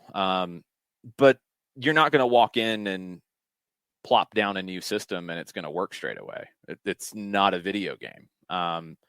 You got a lot of habits you got to break. I mean, we saw that here in Atlanta in the transition, and Gonzalo Pineda talked about it. And Gonzalo Pineda from Gabriel Heinze was not a huge dramatic shift, just like we talked about the Atlanta United coaching lifespan. There hasn't been a giant shift in any point. I know, pick your jaw up when I say that, because I know how people feel about Frank de Boer. Frank de Boer from Tata Martino was not the giant shift that you were led to believe. It was not. It just wasn't. I'm sorry. He had his version of playing in this mentality. Heinze had his version. Pineda believes in a lot of the positional play aspects of it. He's not as bold with the man-to-man all over the field like Heinze was, who wasn't as bold with that as Almeida was. They come at it from different perspectives, but you saw in that, which was more similar than I think we'll see in San Jose, you had to break habits. You had to break habits of chasing through the midfield consistently, chasing a guy across the field. You had to break that habit and say, no, we're organized. If he runs into another zone, then okay, somebody else is going to deal with it. And it took some time to break that habit. So whoever goes into San Jose has to break years of a habit, first off, for guys who have been there for a while. That's not going to happen overnight. They've got to figure out who they want to be long-term. They can't base their hire on this roster and saying, okay, if we play bunker and counter, we got a team that can do that, and we got some speed up top, and we can play that way, and we can win this year. That would be the wrong approach. They need to define their identity and work towards it. And if that takes a year, look, they already wasted a year. So whatever. You got a year to deal with it. You want to get this person in before the summer window, I think, because you can start to make some moves. But, if you were coming in and they were if Almeida walked away from a top team and they have a chance to win a title this year, which they do not, Like, could you get something out of this group? Yeah, you could. You've got talent. You've got a good forward in Abobasi. You've got Cade Cowell, who's better up top. You could play that. You could play 2 up top if you want to. You got Espinoza on a flank. You could probably play him as a 10 as well if you wanted to. You've got midfielders like Gregush, Montero, Yule, Remedi, Judson. That's a lot of good central midfielders. You want to go kind of 3 of those sitting behind Espinoza with 2 up top. You want to go 4-3-1-2 with it? Yeah, you could. I mean, if you're going in and you want to win today with that, sure, you could make that work and be fine. But that's not the move they should make. They should not hire based off the current roster. They should hire based off the identity they want to create. If they go short term with it, it'll fail in the long term. Maybe they are competitive this year, but they won't have an identity. You got to have an identity. If they're going to develop talent as a less resourced club, you've got to have that identity. So your kids play like your first team, roughly, not exactly, not entirely. It's philosophy. It's not formation. Formation doesn't define it. The philosophy does. You watch Atlanta United's U15s, they look like an Atlanta United team. I was really impressed to see them against Valencia. You watch the U17s, they look like an Atlanta United team. Are there differences? Of course there are. There's different players. They're not robots. San Jose now has an opportunity to define their identity, and Chris Leach has to do it. If they hire based off this roster, it will ultimately be a failure. Then along those same lines, Nix is asking, I know you like Hugo Perez. Do you think this would be an attractive job for him? His is the name I like the most from the ones I've heard, although I like Winalda too for different reasons. Winalda is a total wild card, and I saw some of the comments earlier. I didn't hear that interview on SiriusXM FC Burned, but I've heard Winalda interviews over the years, and yeah, at times he can be unfiltered and needs to be. But man, he's very bold in how he feels about this game, and he's going to say things that are going to anger people. And he's going to say things that honestly probably shouldn't say sometimes for, the political reasons of it. Okay. As a coach, I think he could be successful. 2 different conversations. The comms people might have a lot of heartburn with Eric in charge there, but could he create the identity? Could he really be that kind of visionary that they could use? Yeah, he absolutely could. He absolutely could. It'd be interesting. I love Hugo Perez, and I love his eye for talent. Could he define that identity? Absolutely, he could. As somebody who's worked in scouting in youth national teams and now a national team at El Salvador, yeah, I think he gets identifying talent, identifying a type of player he's looking for, and creating what works with it, and not being afraid. I mean, El Salvador didn't play like a lesser team. They tried to play. Full credit to him for doing that. I think it would be tough for San Jose to be able to entice him to leave El Salvador when he might get them back to a World Cup for the first time in a long time. I think he stays in El Salvador, because if you look ahead to 26, if you're Hugo Perez and you're looking at your job opportunities here, yeah, it's a job in MLS. It's a job in California, which he knows well. And it'd be great if he stays at El Salvador and you look ahead to the next World Cup. I think CONCACAF gets 6 spots. 3 of them are probably going to be the hosts. Do you think El Salvador can't qualify with U.S., Mexico, and Canada out of the mix? I think they can. And I would think he might bet on himself to do that. So I don't think he takes it because of that. But he would be somebody that I would absolutely be talking to. J-Dub says that Jimbo Fisher at FSU demanding more money for facilities, not getting it, and then going to Texas A&M. Does that equal Almeida at San Jose, then going to coach Chile? No, it's different. I mean, one a national team versus a club's completely different. I don't think this falls into that category at all. I think the conversations that Almeida started to have were more about wanting out. I think he just wanted out. I think it was the easy play. Once he wasn't going to go long term, once he knew he was in the last year, there's all these different possibilities. I think he wanted out. So I think it is what it is. I don't think Chile, I mean, it's a national team job versus a club job. I don't think it's a straight comparison. So no. And I don't know if he ends up in Chile, by the way. That's just somewhere I think he'd be a great fit. I really don't know why Chivas isn't a possibility, but a lot of people who are much closer to it than I am are saying, nope, not happening. Okay. Why wouldn't it? He had success there. Did he burn a lot of bridges on his way out? I didn't think he did. Why wouldn't you consider it if you're Chivas? But he also, if let's say Chivas doesn't happen, he knows that whoever comes up in Liga MX, he's gonna have an inside track on it. So he'll have plenty of jobs. Good time for him to get out in San Jose. It wasn't going to get better this year. We talked about that all off season. I mean, they were what they were coming into the season with him in a lame duck year. It wasn't going to be great. They shouldn't have done it in the first place. But I don't think he was necessarily like angling to go to a place with more resources like the Chilean national team, because I don't know if he has an angle of where he's trying to get next.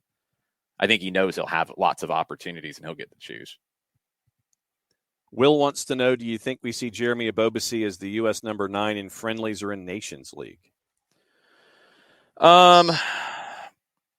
Probably not, although you never know with the situation that the U.S. is in at the number 9. It's not a typical run up, and we have to filter everything with what the U.S. will do through that, because you're going to have 2 Nations League games that won't be super competitive. You're going to have 2 friendlies in June, and you're going to have 2 friendlies in September with your first choice group. That's it. You don't have a lot of time to experiment too much. I don't know how outside the box you get with rosters and such because of that. The Nations League games maybe give you that opportunity, but then you're judging it against really practice sessions and how they fit as opposed to the level of competition, which, I mean, might be all you have. If you had an established forward group, I would say no chance. There's no opportunity for him to get seen in these games. Job's kind of open. Let's see what he continues to do between now and then. Maybe. I would put the likelihood at low. But maybe because the job is just open. D. Graham, how much different would San Jose be viewed if they had an elite center back or 2 of them? I mean, it'd be better because they would just be a better team. But under Almeida, you would need a center back who would fit the way he wanted to play. So would that be a possibly elite center back? I don't know. I don't think it was a lack of elite center backs that affected them defensively. I think it was more the system. I think it was more the aggressiveness of the system and a little bit of the chaos of the system. So I don't think it was really the quality at center back that affected their view. I think it was the way they played. From our coaching hot seat discussion, and I'm pushing the Atlanta United stuff to the end because there have been folks who've been talking a lot of Atlanta United, what the lineup might look like, what they're looking for. And we'll talk more about that tomorrow too. But right. Yeah, we'll get into whatever's on the board. There's been a lot of discussions about lineups and things like that. Cool. Burn on the hot seat discussion. Haven't watched Houston, but I really like their coach Nagamura last year at Sporting Kansas City 2 in USL Championship. Maybe Sporting should have transitioned from Vermes to him and refreshed their roster. Yeah, you weren't going to do that. It's not a bad idea. I do like Nagamura, but you weren't going to do that because it's not just anybody. It's Peter frickin' Vermes. I mean, he's a big deal in Kansas City, and he's won so much there. He deserves the right to call his shots. It happens. We can always, from the outside, look at it and say, no, it shouldn't be that way. It's different. It's just, it is. When he's been there since 2009 in charge of the team. He was sporting director a little bit before that. He, has the career that he's had. I think a lot of people forget how good he was as a player and really had 2 eras as a player. He was a forward in 1990 on the World Cup team. He didn't make it to 94 with the national team. He was a forward all the way through the 80s, played a little bit in Europe and Hungary, where his family's from, played in all the U.S. leagues at that time, didn't make the 94 team, transitioned into more of a midfielder first and then a center back, won MLS Cup with Kansas City in 2000, had a very good MLS career, and then went into the other side of the game. He's a legend. He's I don't think he gets talked about in those circles as much as he should. He is an American soccer legend. And he's a legend in Kansas City. So they would never, the ownership would never push him out to hire somebody unproven like Nagamura unless that's what Peter Vermes wanted. And like I said, we can argue like the coulda shouldas on that, but it's never going to happen because of his legendary status. I think Peter Vermes will have the opportunity to call time in Kansas City when he wants. Now, could he be asked to do that at some point? Yeah, of course. But I think the ownership will try to give him the opportunity to call that time when he wants to. I don't think you're there right now. I mean, you're coming off of a year where they should have been the best team in the West. They should have been in first place in the Western Conference at the end of last season. Now, I think they got the roster build this year wrong. I think they messed up on Ilie. We'll see what his salary number is, but I can't imagine it's a number that they shouldn't have paid. I think they got to fix that. But it's not like he's coming off of years of failure. And when you're a legend, you get more time than he has right now. He'll be fine. And they shouldn't have moved on to Nagamura yet. But Nagamura should have left because he had the opportunity to move up, because he wasn't going to get that in Kansas City because there's a legend in front of him. So it worked out the way that it should. Airborne DJ on Matthew Hoppe.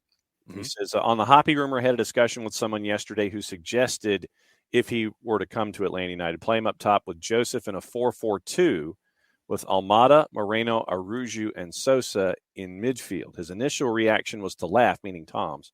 But then I thought about it a little more and wondered if it would actually work. Jason, what do you think? I don't think it would work because you'd have to play that. You have to play a 4-4-2 diamond to try to make it work. I don't think Araujo's as good tucked in centrally. You're not going to play 4 across the midfield. Those days are long gone. Your 2 in the middle would get lit up. Think to where you saw a 3-4-3 with something resembling that kind of a setup. And even with 3 center backs behind, you can try to get away with it a little bit more. You still get outplayed because most teams are playing 3 in the midfield now. And you can't ask Sosa and Moreno to deal with that completely. Will you see something like that in a game situation? Sure. But as a base, nah, you just can't. You're not balanced enough. You would have to play that as a very narrow 4-1-3-2 or a 4-4-2 diamond, and you'd have to ask Almada or Araujo to sit deeper and not be as high up the field as much. You'd be asking your fullbacks to do more, which they can. Gutman and Lennon could play in that kind of a system. But you don't have enough balance. I don't think it works. You're not going to sign a forward, play him at forward in that spot to make it more complicated for your group, because that would be more complicated tactically for your group. The 2 rumors that are out there, the goalkeeper Cohen and the attacker Hoppe that have been out there, Hoppe's interesting and feels more like a opportunity conversation. If he's not playing at Mallorca, okay, could we get him? What does that look like? The goalkeeper one, I feel like, and it was mentioned in the tweets about it, that these were before the injury to Brad Kazan. I think this was probably before Bobby Shuttleworth was signed. I think this was looking at a potential number 2 behind Brad and obviously a potential transition to who's next. That doesn't mean you don't have a plan of what's next either, because of what we've talked about with guys like Garces and guys like Vicente Reyes. You can have multiple plans. It's okay. You can definitely have multiple plans. But I feel like the goalkeeper conversation was prior to all of this and was prior to Shuttleworth being signed. Could you revisit it? Absolutely you could, because the situation's different now. But with it being different, I think you're talking about a different set of needs and wants and prices and all of that too. Hoppy, I would kick the tires too, but I don't know what that looks like. And if he comes in, I don't know what that would mean for the group and how you would fit it. But I don't think you could do it in a 4-4-2. Goalkeeper question from Ricky. How much do you think we'd have to give up to get someone like Stephen Cleveland off Seattle? I don't know, and I don't think there's a number that would make sense to do that, honestly, unless it's very low. Because you have to put a few things into this conversation. You have Brad Gazan under contract through next year. I don't think when he restructured to move money around, I don't think more years were added. He's under contract through 23 from what's been publicly announced. He's going to try to come back. And I want him to try to come back. I don't want his career to end on a stretcher. So because of who he is, and just like we talked about with Peter Vermes being a legend, Brad Gazan's a legend at Atlanta United. We can say that. It's okay. Don't be afraid of it. He is, and he deserves the respect that would get. So he should get the opportunity to come back, and that's a roster spot. Bobby Shuttleworth, veteran starter in this league, you're fine. You need a number 2. You need somebody to sit the bench. You need somebody to push Shuttleworth in training.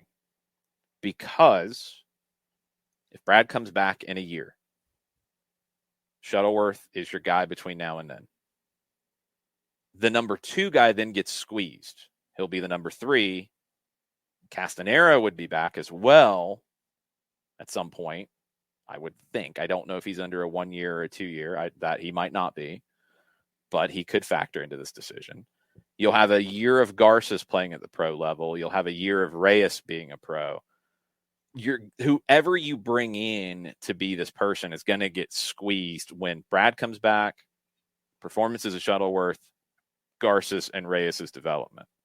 So I would not commit a lot of resources to it. That's why I think the Cohen one was because you were looking before Shuttleworth was signed. Now it's a different conversation, and you have an injury with a player that you are going to give the opportunity to come back to. You're going to give Brad Gazan an opportunity to come back, and you should. It's how you run a club the right way. It's how you treat your captain.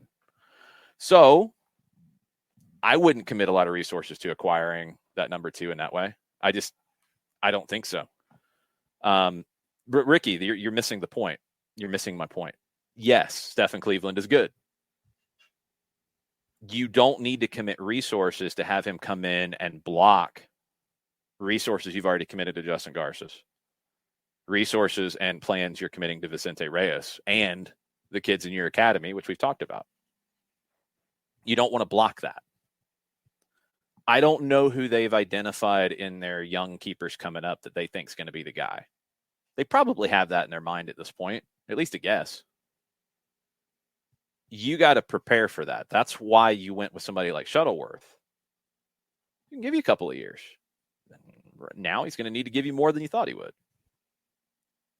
But if you think Reyes is the guy, for example, you don't want to block his path. If you think Garces is the guy, for example, you don't want to block his path. I think bringing in somebody like Cleveland would block that path. That's just my feeling on it. Trust me, I've been wrong before. You can point it out at that point when it's wrong. But that's my opinion on it. I don't think you should go and commit resources to it. That's fine, Ricky. I get it. I understand what you're saying. But you have to consider the full club aspect of it. And this club has specifically said many times over the years that they are going to create pathways for their young players to advance. They don't want to block them. and you have two goalkeepers that are already under pro deals, one with the twos and one with the first team in Garces and Reyes, who that would block their pathway. Now, they might not be that guy, and maybe they've decided that. Then you're not blocking their pathway.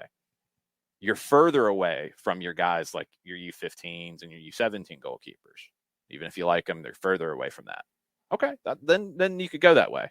But if you think Reyes or Garces are the guys, and you just signed Garces to a homegrown, I don't think you want to block his pathway just yet.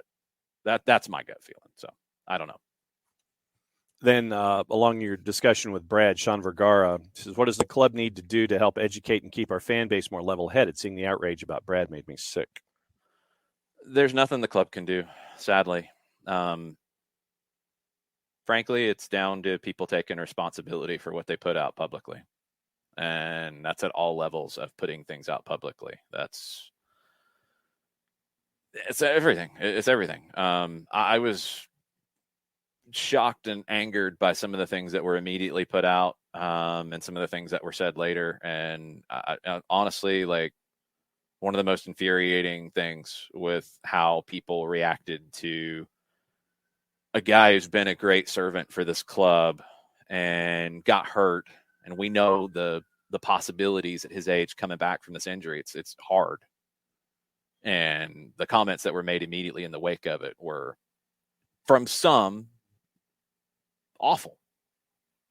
There's nothing the club can do to change that. I say it many times. I will continue to say it. Yes, I know fan is short for fanatic. I understand that. It doesn't have an A and two S's and a hole in it either. And we've got to stop accepting that, oh, it's just a passionate fan and they can say what they want. Hey, say whatever you want, but you can also deal with the reaction to it.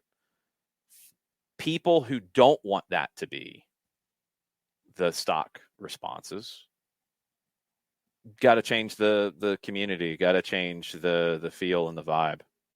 If you're angered by it, put different things out there into the universe and work at it. It's not easy, and it's not going to go away overnight. And it's yes, society is a big part of it. And yes, the way people are today and all those things, they're all part of it. They're all absolutely part of it. It doesn't mean you have to accept it. So, I was right there with you, Sean, but there's nothing the club can do. You can't, the club can't preach at people to not treat the captain in a bad way after he has a season-ending injury. Like, that should be known. Don't be that person. There were people who chose to use it as a way to further their own narratives about different things. There were people who were just insensitive. There were people who were jerks about it. I mean, it's just, it is what it is. You're always going to have that in every fan base. It's entirely true. It's all part of it. But, and I would agree with you, ATL Pilgrim. I think it is a loud minority. But it's loud. And if it's loud, then be loud on the other side of it. And be loud about the positives and be loud about the support for a guy who's going through a very tough time right now with the injury he's dealing with. And he's going to do everything. And it was great to hear Gonzalo Pineda talk about it. Brad's going to be there. Brad's going to be, running his mouth like he always does. Brad's going to be joking around, probably going to be joking around even more. Brad's going to do that stuff because that's who Brad Gazan is. But yeah, he's got to be hurting right now. He's a person. He's a human. He wants to play. He doesn't want this to be a risk to his career. He's going to fight like hell to come back. He's going to give everything he has to getting back on the field. And he's going to give everything he has right now to supporting this team in whatever way he can as a captain. And it's great to hear that that's already happening. I hate that that's how it goes. And no, Ricky, I am in no way saying that everyone's like that. Please do not misconstrue what I'm saying. However, it is becoming, and it's not just the fan base, it is becoming a more vocal part of it. And it's a shame. It's a shame for all the great fans that are out there. I know, Ricky Trincula, I'm just clarifying. you got to understand, Ricky, I want to clarify this for you real fast, because when I say something in response to something you tweet that doesn't have the full context, I don't want my point to be misconstrued to the people who are just reading a line and any of that. So it's not anything personal. Please don't misunderstand. But I've got to make my point, because I don't want something that I say to be taken out of context, because I've had people try to do that to me and try to get things I've said to upset other people. Sadly, it's the world we live in. Sadly, it's the anonymous trolls that we have on social media at times. But yeah, sometimes I gotta overdo it to make sure that I'm providing all the proper context every time. Yeah. Okay.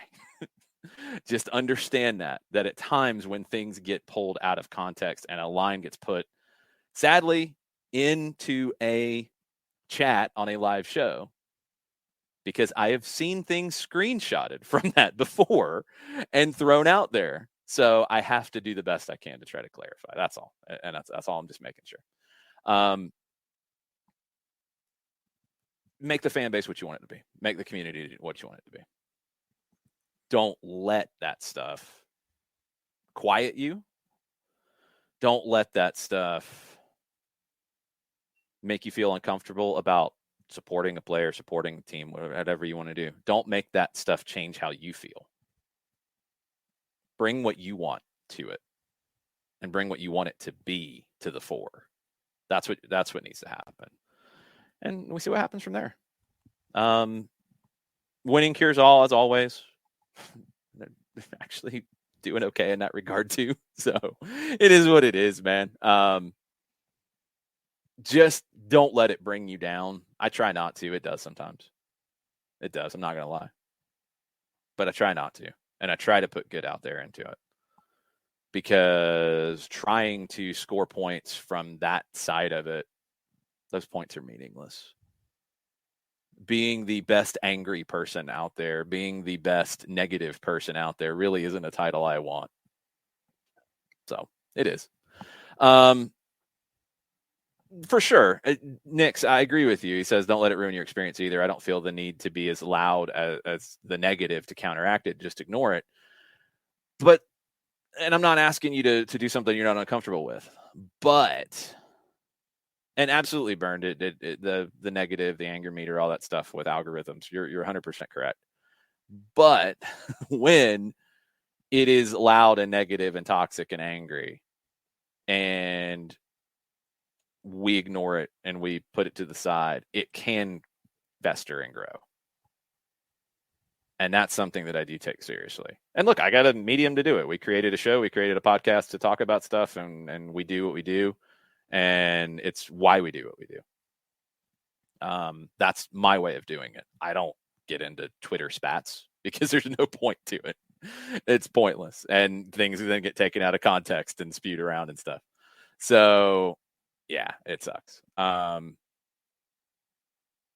Do the best you can with everything, but find your communities within the big community and enjoy it the way you want to enjoy it. Don't let that stuff bring it down. A lot of people come here just for John Dead again. They don't come for me, that's for sure. They don't come here for me. They don't come here for me being angry and bitter and toxic and all those things. Although, bless you, Dead, again, for the compliment. Thank you. Yeah. Anyway, what else we got? Sean was asking why Brad and Ozzie hadn't been designated as out for the season yet. You got to make a decision on that. You just had, well, the Brad one you just had. So the Ozzie one, he had his surgery late last week. So I don't know if you had actually fully decided that at this point. Well, now you got to pick one.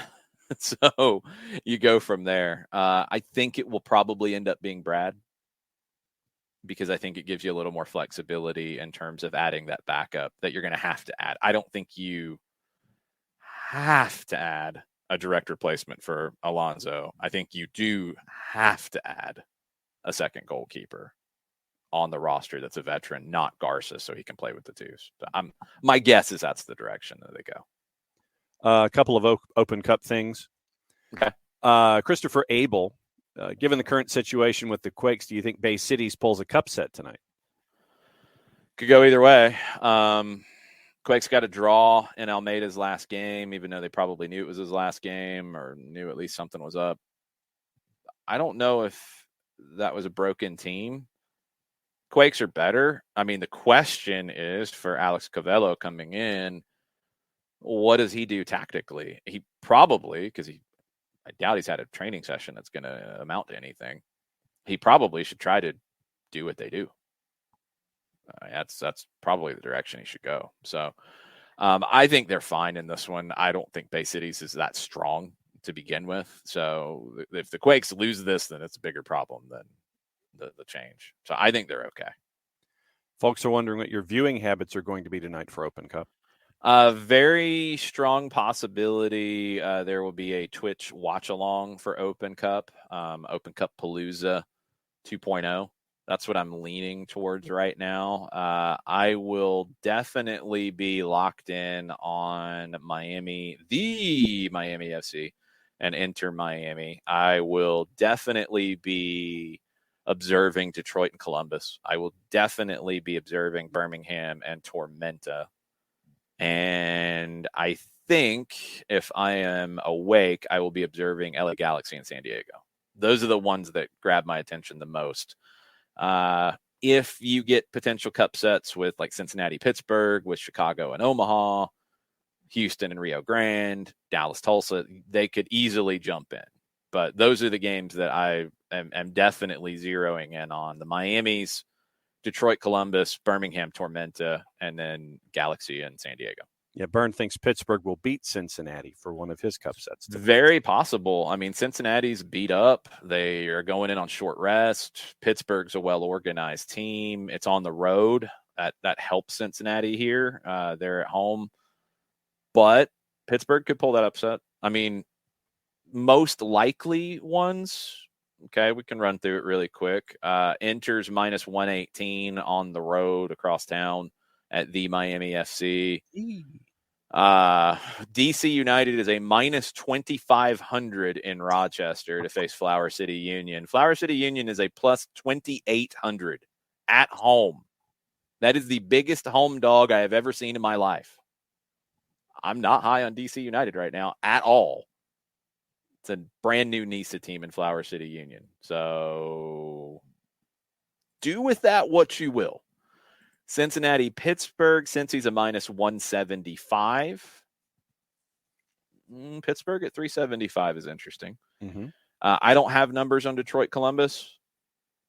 Do you? Multiple places not on the board. That's weird. Chicago's a minus 500 against Omaha. Okay. Birmingham's a minus 250. Tormenta's a plus 500.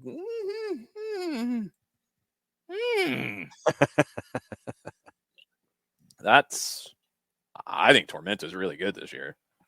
And they dismantled Charleston. And Charleston is not as good as Birmingham, but plus 500. Tulsa's a plus 800 at Dallas. I'm not touching that. Houston, Rio Grande is a plus 600 at Houston. Not touching that. I think Houston's fine. San Diego's a plus 550 at the Galaxy. I would like to see the LA Galaxy lineup because if they don't take this super seriously, and we don't really know where Greg Vanney's going to take this, Toronto and the Canadian Championship was a whole different can of worms. He's never done this with the U.S. Open Cup. Is he going to take it seriously? Is he not? If he doesn't, that lineup comes out and it's heavily rotated, you might want to bang on that San Diego number pretty fast. San Jose is a minus 1,200 against Bay Cities. They are a plus 1,600. And then FC Tucson and California United Strikers, I don't have numbers on. That is the other one that is off the board. Yeah, that sounds about right. So cup sets that grab my attention. I picked the Miami FC. I feel fine about that. I will pick Detroit over Columbus. Detroit's at home. I think that's a really tough one. That's probably all I feel good about right now. Like that I'm going to pick tonight as a cup set. I could see Tormenta. I could see Pittsburgh. I could see San Diego, especially once that lineup comes out. But I feel good about Detroit and the Miami FC. Yep. I'll go with Detroit. And since I picked, what did I say, 7? Cup You sets? said 7. I said 3 overall. Okay. So then what I'll do is I'll try to get it to halfway. I will go Pittsburgh. I will go the Miami FC. And I will go Detroit City to get me to 3 of the 7. And then, the juice box numbers are out for tomorrow now, apparently now too. We'll talk about that tomorrow. Those just popped up. Yeah. And folks had Atlanta United questions about the matchup tomorrow. Grab a couple quick, and then we'll talk more about it tomorrow. But the biggest overarching question, and this came from a lot of folks, and it was a discussion inside the Twitch pitch. How many of the 2s do you think will play? Pineda was asked about it yesterday. I didn't get the feeling that it would be a lot. I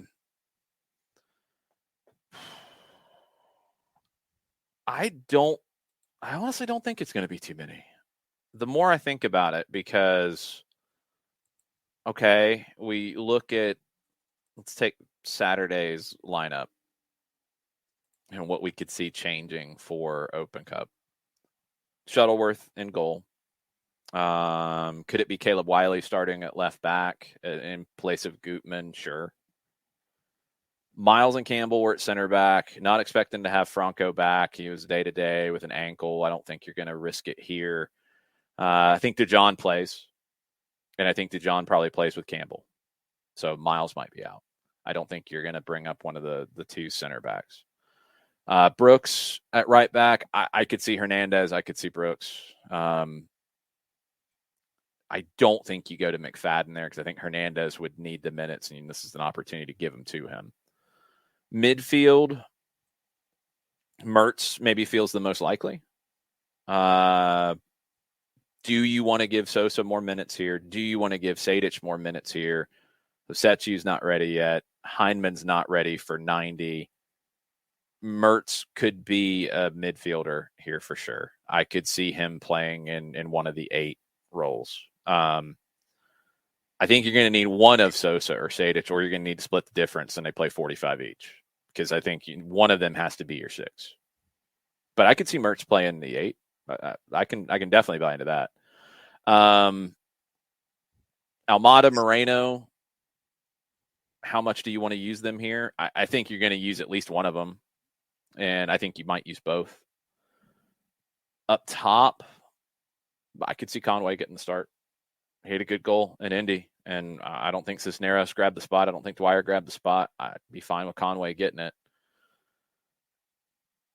I don't think you're going to turn to like Mejia here. I don't think. I'd be fine with it. I've actually been really impressed with Mejia playing like 90-minute games this year. It's a really different adjustment to go from being a super sub as a kid who's a good attacking player to playing 90 and having to defend and having to pace yourself and having to manage the game and all those kinds of things. I think David Mejia's done a really good job of that. Do you reward him with this? Possibly. Man, I'd love to see Moreno, Almada, Mejia. Whoa. Give me that. That'd be fun. I think Mertz is the most likely. Just going through that exercise of the team and what it could look like and who could come in. I mean, Mikey could play here too if you don't want to play Caleb as a left back in a situation. I kind of think you'd like to see Caleb as a left back with some of the first team guys mixed in, but maybe not.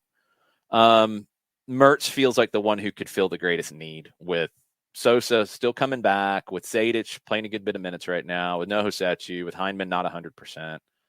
Yeah, I think Mertz could give you a good 60 minutes here if you need it. And maybe more. But Mertz is the one that I think is the most likely. And folks are asking about broadcast plans as well.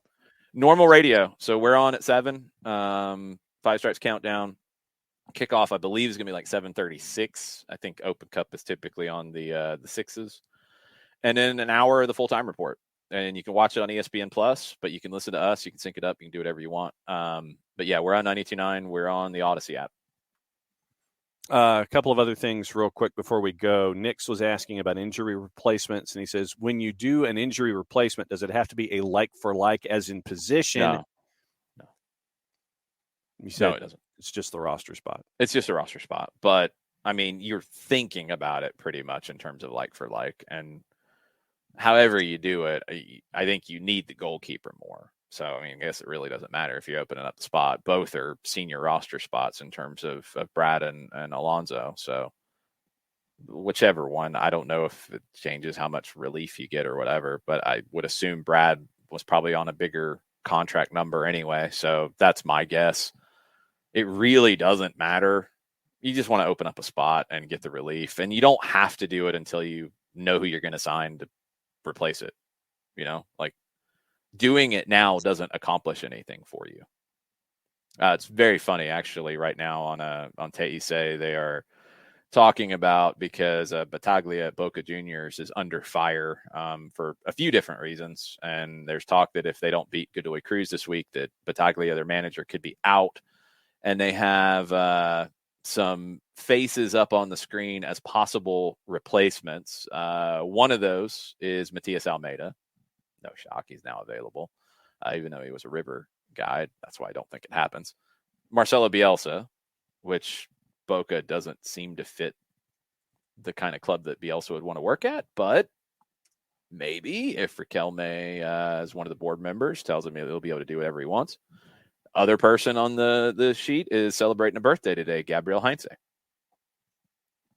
He's been on that sheet a whole bunch of times. I don't know. We'll see. But Boca Juniors could be in the managerial carousel if Battaglia doesn't get a win over Godoy Cruz this week. Two more notes to finish. So Bernd is asking if you would put juice boxes on Tormenta tonight. I would be tempted to. I'm going to go with no. But I would be really tempted to. Birmingham still coming together, and Tormenta, man, they really impressed me against Charleston. I think Birmingham's a better team. I think they'll be able to handle it. But I could easily be talked into that one. I am not going to right now. I would not do it. I would not put my fake juice boxes there. But you could probably sway me. And the final note on the board this morning comes from Storm Chaser Kevin. He saw the post about SDH commenting several NPSL matches this season. He says, "I love it last year with you and I now, and Jess commentating up in Charlotte. Fun year last year." So he's looking forward to having SDH as a part of the relationship with Georgia Storm. Yeah, we're going to be working with the Storm on commentary for their games. It's going to be probably a little bit different as to who is there each week just because of the schedule. I was really hoping they would have some games on other times than just Saturdays. It makes sense for the clubs, don't get me wrong. It doesn't make sense for my schedule because I was hoping to call a bunch of them. But we will be working with the Storm, providing commentary. Looks like I'm going to get one game. Jess might get a game if scheduling works out. I'm not 100% sure yet as we're working through it, but stay tuned to all of that. But yeah, always good to work with the grassroots side of it and provide commentary where we can, whether it's high school, whether it's college, whether it's NPSL, whether it's UPSL. Good games are good games at all these different levels. And I've always told you all that, you get a chance to go see a game at the Benz, go see a game at the Benz because it's an amazing experience. But if you get a chance to go see a game in your neighborhood, in your town, and it might be at a smaller level, it might be a high school game, it might be a college game, it might be a lower division game, go see that too. And it's a different experience. Doesn't mean it's better or worse. It's different. You might end up liking it more. Just the game is the game. And there's wonderful things that happen in almost every game that I've called. Whether it's a great move, whether it's a great player, whether it's a great play, whether it's a crazy comeback. There's almost always something in every game that I've called that, like, yeah, that was fun. That was worth my time. That was good. Yeah, and it was fun to call the matches out there last year. We've had a relationship with the NPSL ever since we came on board, with all of the other interviews that we do with franchises and all the stuff here in the Southeast. So no, it's fun, and it'll be fun to catch back up with the Storm as the NPSL season kicks back in for its spring and summer sprint. Yeah, I mean, I've watched the NPSL go from 3 teams in the South region that we created in 2008 to what it's turned into now. It's awesome to see. It's awesome to see that growth, and there's a lot more to come. That's what's cool about it, is you're nowhere near like the cap of what it can be. And having Apotheos come in Kennesaw, having everything that is going on down in McDonough with the Georgia Revolution, everything that's going on in Carrollton with the Georgia Storm. You've got 3 local ones. You add Gainesville and the Mano into it too. You got 4 local ones in NPSL. This isn't talking UPSL or USL League 2 or anybody else. Those 4 all come at it from different perspectives. They're all serving different parts of the general metro area, and they're all providing really good summer matches for players and for fans. So if you're in any of those areas, you get a chance to see some of these games. I think it's going to be a really competitive group, and I don't know who comes out on top of it. It's going to be fun. I'm excited to see the season. Yeah, I'm right there with you. Looking forward to it. And then looking at all the other teams that we've covered here in the footprint and seeing how they continue to grow as well. Now, NPSL season with the growth in our footprint, it's fun to see. And then you get to add the growth of everything in general and just the overall competitiveness. You mentioned how it's going to be in the conference here in the Southeast. I mean, you look to our west and see how competitive it gets there, and how it is in Texas, where your champion came last year, and just how really it grows. It's, for me, that's a part of seeing the coolness, is seeing all of it grow in all of these local markets and grow and grow and grow, and you get the rivalries that get attached to it as well. So no, it's a blast to be a part of it. Yeah, it is. And Kevin says it's funny how my fandom of ATL has declined a bit since the Storm came up. I whatever works for you. Like, nobody can tell you how to be a fan. What I love about where we are in this country with the game, you can be a fan at different levels and enjoy it just as much. Now, you're going to have to pick time-wise at some point. You're going to have to pick money-wise at some point, unless you win that lottery. But yeah, I mean, like, God, I'm insane. I was watching a U17 Argentina-Brazil game yesterday because I enjoyed it, and I'll watch a lot of Open Cup tonight because I enjoy it, and I'll, go do a high school game when I can because I enjoy it. You don't have to pick and choose. At some point, you have to prioritize either time or money, and that totally makes sense. But it's all so accessible. We're really, really lucky, and this isn't just back in the day you couldn't find games. And a lot of countries it's not as accessible as this. It's accessible to watch the World's game here on a regular basis. It's accessible to hear the conversation from around the world about the game, and it's accessible in Atlanta to support the game at a number of different levels. And you don't have to pick or choose anymore. It's just awesome. It's so exciting to see. Try to support all of it where you can. Do the best you can to support what you get the most enjoyment out of. But give some of this other stuff an opportunity. If you are a lower division fan, go see a game at the Benz when you get a chance. If you're an Atlanta United fan, go see a game in Gainesville or Kennesaw or Carrollton or McDonough when you get a chance. It's all part of the ecosystem that's really important. And we need all of it. It can't be one or the other. We need all of it, because some kids who come up are going to see Joseph Martinez on TV, or they're going to get a chance to go to the Benz, and he's a superhero, and they're going to want to play soccer because of that. Some are going to get that chance maybe after they saw that, or maybe before they see that, to go see, whoever it is. If it's Camden Chupa with the Storm, if it's Dylan Gaither up in Kennesaw, they're going to get to see those guys. They're probably going to get a chance to talk to those guys after a game. And that might be, I want to be like him. These things are important for kids to play, for kids to love the game, for kids to get hooked like we all are, and be as crazy as we are. So it's all important, and it's all needed. I think at times U.S. soccer gets too much into a either or conversation about grassroots or not. And there's too many people who love the grassroots who hate MLS. And there's too many MLS people who don't support the grassroots. It doesn't have to be one or the other, folks. Yes, you can't be in two places at once, but it doesn't have to be one good, one bad. Both are needed. You won't have an MLS team in Carrollton. You will have the Georgia Storm in Carrollton. And the Georgia Storm will help grow the game in their community. And some of those fans are going to be Atlanta United fans too. And that's great. And maybe some of those kids are going to go on and play for Atlanta United. That's great. It's all good. Kevin, you're not going to have an MLS team. I can say never. You're not going to have an MLS team in Carrollton. I can absolutely say never to that. Or in Huntsville, or in Boone, North Carolina, or any of these places where you can have thriving lower division teams. It doesn't have to be either or. Please don't make it that way in your head. Support the game. The game takes place in a lot of different shapes. It's a fun thing to do. All right, that'll do it for us. Be on the lookout for the bat signal, potentially 7 o'clock for at least the early Open Cup games on a watch along on Twitch. That was fun last time when the schedule worked out. I think it's going to work out this time around. I think I've got almost all of my prep done for Chattanooga. That's the biggest thing I got to get done. I got to get my homework done. If I get that done, we will do a watch along on Twitch for Open Cup starting at 7 o'clock, and we'll bounce around, and I'll be bouncing around. You can laugh at me trying to bounce around and watch all these games all at once and react to them and go nuts.